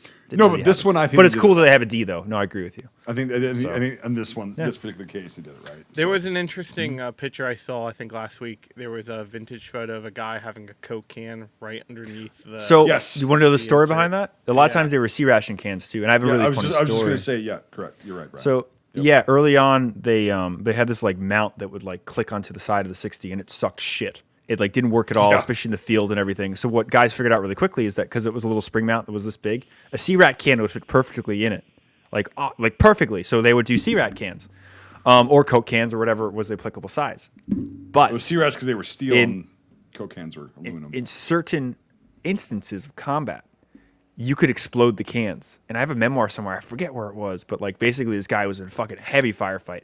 You know, everything. He had a tomato C-Rat can on his fucking 60. And so much of the belt rolled over the top of it, it got the can hot and like made the metal very thin and exploded it. So he's shooting, all of a sudden, like belt blows up and he's all red. He's like, oh he my got God. He hit, thought he was hit, and he's like, he's trying to do everything and like he can't find anything. And his egg gunner's like, calm down. And he's like, what? And he points to the can, and the can is just ripped open. And like it's That's like what- all this tomato they juice started on it. puncturing them too. I read that. Yep. They would start Yeah, puncturing that was. them. Yeah. Yep. So that didn't happen, but yeah, it was Yep. pretty crazy. So, but Yeah. that's a very common thing. And after the war, they switched it to a different system where it's a nylon bag that clips onto a system that's like a side feed plate, and it works really good. Actually, towards the end of the war, you see that's how they would carry the ammunition in M60 bandoliers. But long story short, yeah, that metal clip with the C-Rat can or the Coke, whatever, that's Vietnam. You know, that's exactly how it was done. And now I think about it, I don't remember that in this. I can't. I didn't really pay attention. No, because they don't had remember. they had the guides. Well, had- but on the ground though, the M60s, I don't. Or do they have? Oh no, C-Rat I didn't. cans See, in this? yeah, I didn't see it. No, I didn't see it. Scroll up for a minute, Nathan. I think didn't see they had the any- I later didn't see style any then. on foot. The only time I saw, a little the only further. Picture, the only picture I've seen is actually in the helicopters, but I didn't Oh, see it was on the anything ground anywhere. too. Yeah. But that's so they do have the later style M60s then, or at least they don't have the cans. But yeah, that is the later style. You can see the bracket facing down on the bottom. So that's a little wrong, but that's a little. We're getting really niche right now. But yeah, the C-Rat Coke can thing is really really cool. Oh yeah, the 50 cal. 50 cal making a We've never seen this in a film before. No, never. Well, it's actually No. real 50 cal, so that's a plus. Yeah. This was cool to see the M79. Also, here's the thing. Here's the issue I had with this. They got all the sound effects of the explosions right. The fucking sound effect for this thing going off was so bad. Really? Thump, The bunk, the funk, It's like it. loop. Yes. tube go, fluke. So what does it sound like then? It sounds like an M203. Like you've seen videos of like a 203 It's a going off. chunkier. It's a chunkier It's a- loop. It's like it's hard to explain. You'd have to hear it, but like it's not what they had in the film. I guarantee Okay. you. It's like this. God damn, I can't even replicate it. Like yeah, I can't. But it's not what they had, and it's funny because the impact was what it sounds like when it hits, but like what the fuck. So This is Han. Just love that quote. chew ahoy. Boy. Yep. That was a thing too. I Chew ahoy know. I bags have a and all that shit. shitload of the Yeah. fucking bags in my possession. They I had have bags that you would thousands keep of them. magazines in, and whenever you'd rip them open, it's on the wrapper. It said, Chuhoi Surrender Program, and it actually was a trope that guys would literally just join it to fatten up and go back into the field. Be like, yeah, I got some information from these idiots. Let's go attack this base. Like Yep. that was a thing. So yeah, the laws they probably should be 66s to be honest.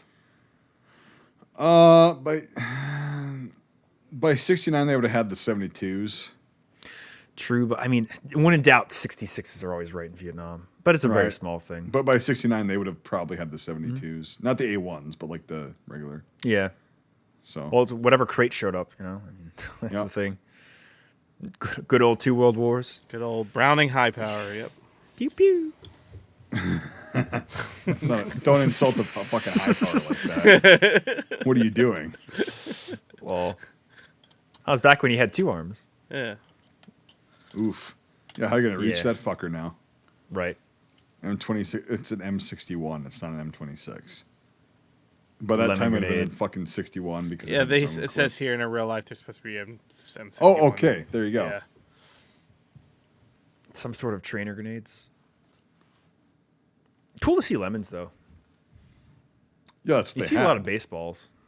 Well, the 67. No, the baseballs, like, they came out in 1967, but, like, just like the gear, they weren't issued until, like on a big scale until, like, the early 70s. And then by that time, it was, like, most of the units had gone. And, you know, it's very. They were used, definitely, but, like, not. This unit would have had 61s. Let's put it that way. M18, yeah, weird. It's cool to see. Always loving an 18 on a Vietnam War uniform. See, told you. I'm Right not there. gonna say a fucking thing. I'm not gonna say a fucking thing. That's wrong. It has a hole in it. The Chi-Con grenade. It's because it's the same image they use for every page. Yeah, It's I not. know, yeah. It's this. What the wait, what? Oh. Yeah, that's when I the, thought Motown it- gets killed. I thought this was a stick, and I was like, why did you show Oh it? yeah, that's a very bad. There's so many other Yeah. good That's a- grenade scenes Yeah. that Yeah, have been chosen. fuck. Yeah, IMDb, come there's on. there's a scene where they're throwing them in the trench, and you can actually see it against like smoke and everything. Yeah. And here it's like I I- thought that was a stick. There's literally barrages of them. I mean, it's fucking Yeah. cool.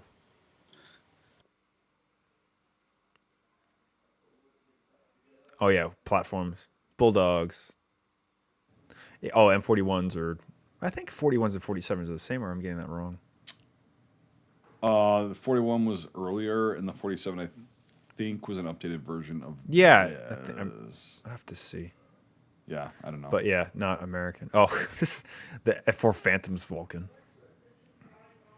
It's funny, much better. I guess they had a better budget, or they used the planes that Platoon couldn't use for their movie because they were both in the Philippines. Like fucking. F4 Phantoms are fucking awesome planes. Oh yes. Yeah, they beat the hell out of Like a beautiful silhouette planes. going across the night sky. Yeah. That's not right. CG. Like, yeah.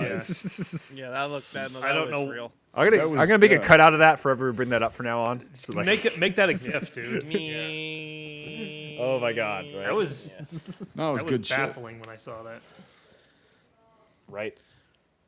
Ugh. Well, we now have moved on to final thoughts. To start, I'd like to get your opinion, Michael. I mean, this is your first time seeing everything. I kind of knew going in that it was. I mean, I had heard that it was good, so I was like, okay, probably see something good.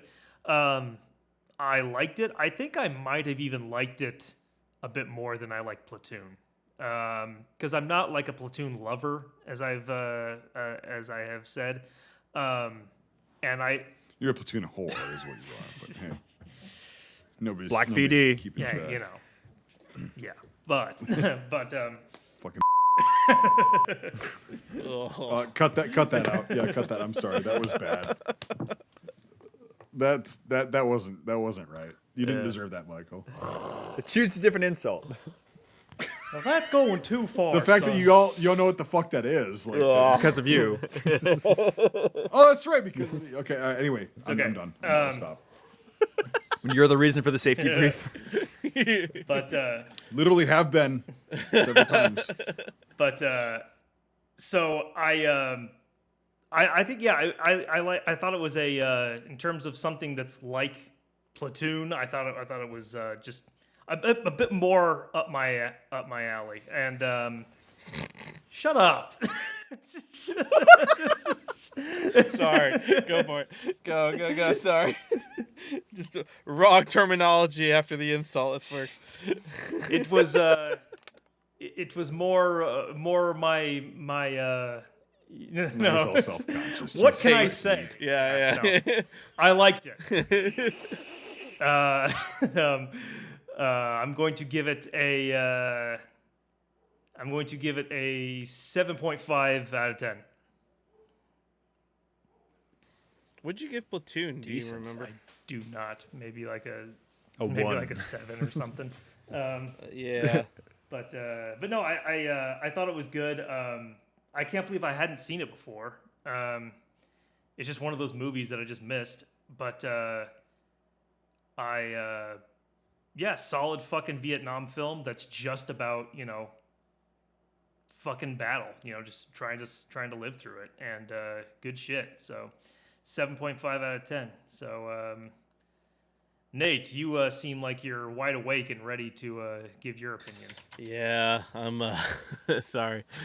No, it again, it's like I come down to a movie where I don't know enough of the history surrounding the film, so and my deep dive knowledge isn't as kind of like, pertains like, Master and Commander or April 9th or, anything like that. So I can't really nitpick any kind of particulars, but I guess something I can nitpick or talk about in length is like cinematography and editing. And this film has really good of both. To me, I think it warrants a pretty good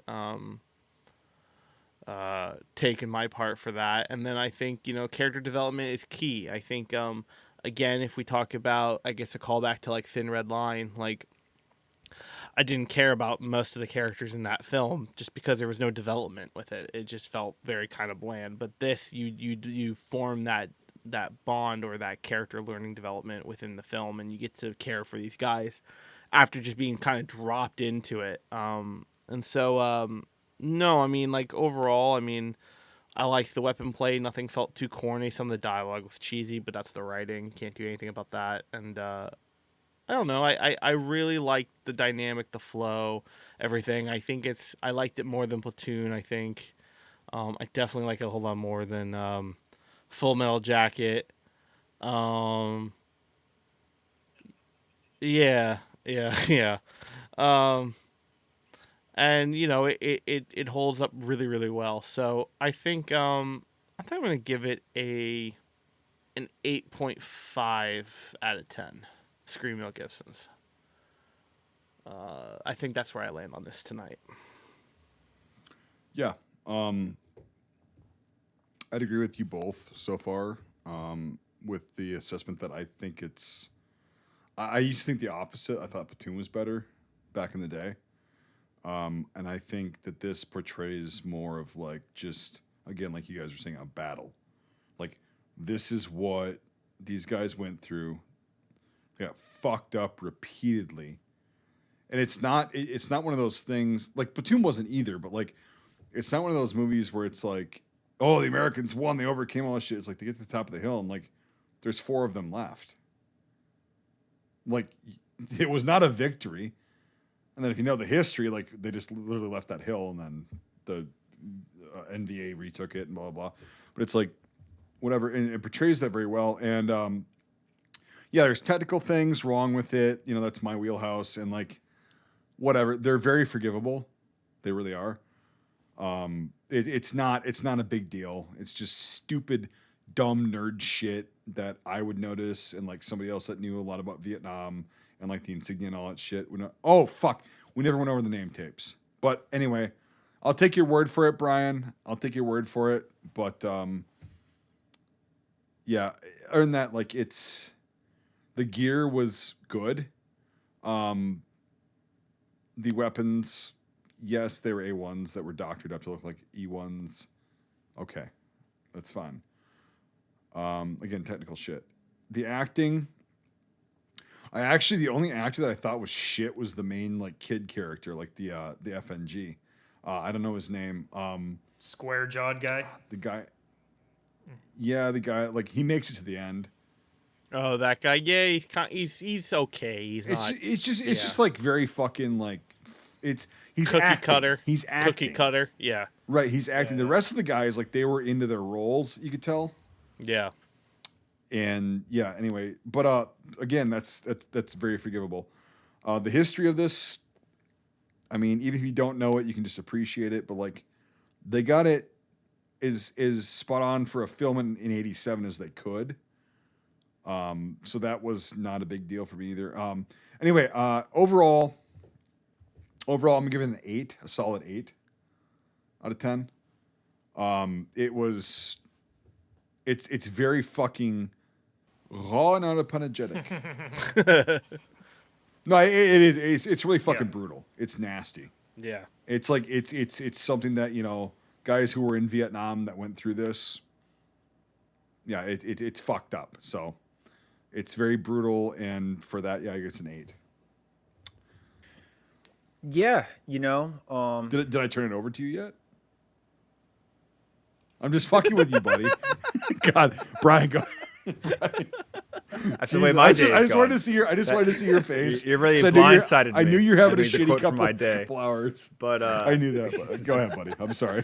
I was just no fucking with you. no more crazy eyes. But anyway, I'm leaving that long pause in there. Yes, absolutely. That was great. I'm like, how pissed off is he gonna be? And I'm like, uh oh. Anyway, sorry. Go ahead. yeah, I'm the kind of person that's like, I'm not gonna confront you, but your car might not start because there's a pound of fucking sugar in your gas tank. But, there it goes. No, it's yeah, you guys have said a lot, so I'll try to reiterate some of it. But it's a war movie without an agenda. It's just the facts about one bloody battle in the Vietnam War. I mean, and that's what I think is what's really good about this film. I mean, it's really hard to, say, is Platoon better than this or whatever? Because, like I mentioned earlier, Full Metal Jacket, Platoon, and Hamburger Hill are 3 Vietnam War movies that are about 3 different things. Mm-hmm. And they really do what they try to set out to do very well. Full Metal Jacket's very good with training and building a soldier into whatever you're supposed to do in morality. Marine. Whatever, Marine soldier. I'll get shit on from my Marine friends. Yeah, you'll get shit on. I'm just trying to say it's fine. Please send all your hate mail to Nathan's house at 69 Fuck You Way in Baltimore, Maryland. 1600 Pennsylvania Avenue, Washington D.C. There you go. That's where you send your hate mail. That's where Birch lives. Yeah. But no, it's so it's really hard to compare those things, and it's also I can't believe that these films all came out within 9 months of each other. Right, it's just crazy, and it really goes to show that like. Usually a film comes out like SPR and then the next film emulates a little bit of that and emulates that. But no, because they were all in production at the same time. They really couldn't do that. Nothing was really stolen. There's nothing like not a lot of real similarities. They all kind of tackled the Vietnam War in their own way. And I think it's great. But that being said, like this is the only one that gets the battle aspect of it where it's like, we're going to take the fucking hill. No hippies, no bullshit. Like you hear the culture and stuff through guys that experienced it. Not because you have to do it because it's the elephant in the room, because if you don't talk about morality in a Vietnam War movie, then whatever, And like Michael had mentioned, he's like, why haven't I seen this before? And I really feel like this is the last movie, in a summer of Vietnam War movies when all you heard about was Platoon, all you heard about was Full Metal Jacket, and this was just the other one. And because it's more of a traditional film, it's a battle in the Vietnam War, and it's not like a morality piece in the Vietnam War, then it was just kind of like another war movie. That, because I remember seeing this originally on AMC and stuff. And like, that's how I found out about it. And you really don't hear about it too much, in the community of reenacting and things. It's more, Platoon and Full Metal Jacket based. But it's fucking amazing. It's for what it sets out to do. It's really good. And, in my opinion, it's the best film about a battle in the Vietnam War.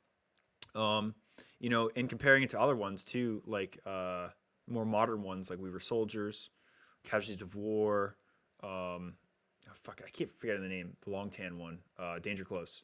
Like they're either too sensational or they don't hit the mark. The only one I have not seen, and I know Michael likes this film a lot, is Born on the 4th of July. I've only seen parts of that. And and I know what that film is to be, and I really feel like that film is good as it's a protesting film and about a guy that went there and then came back in a true story.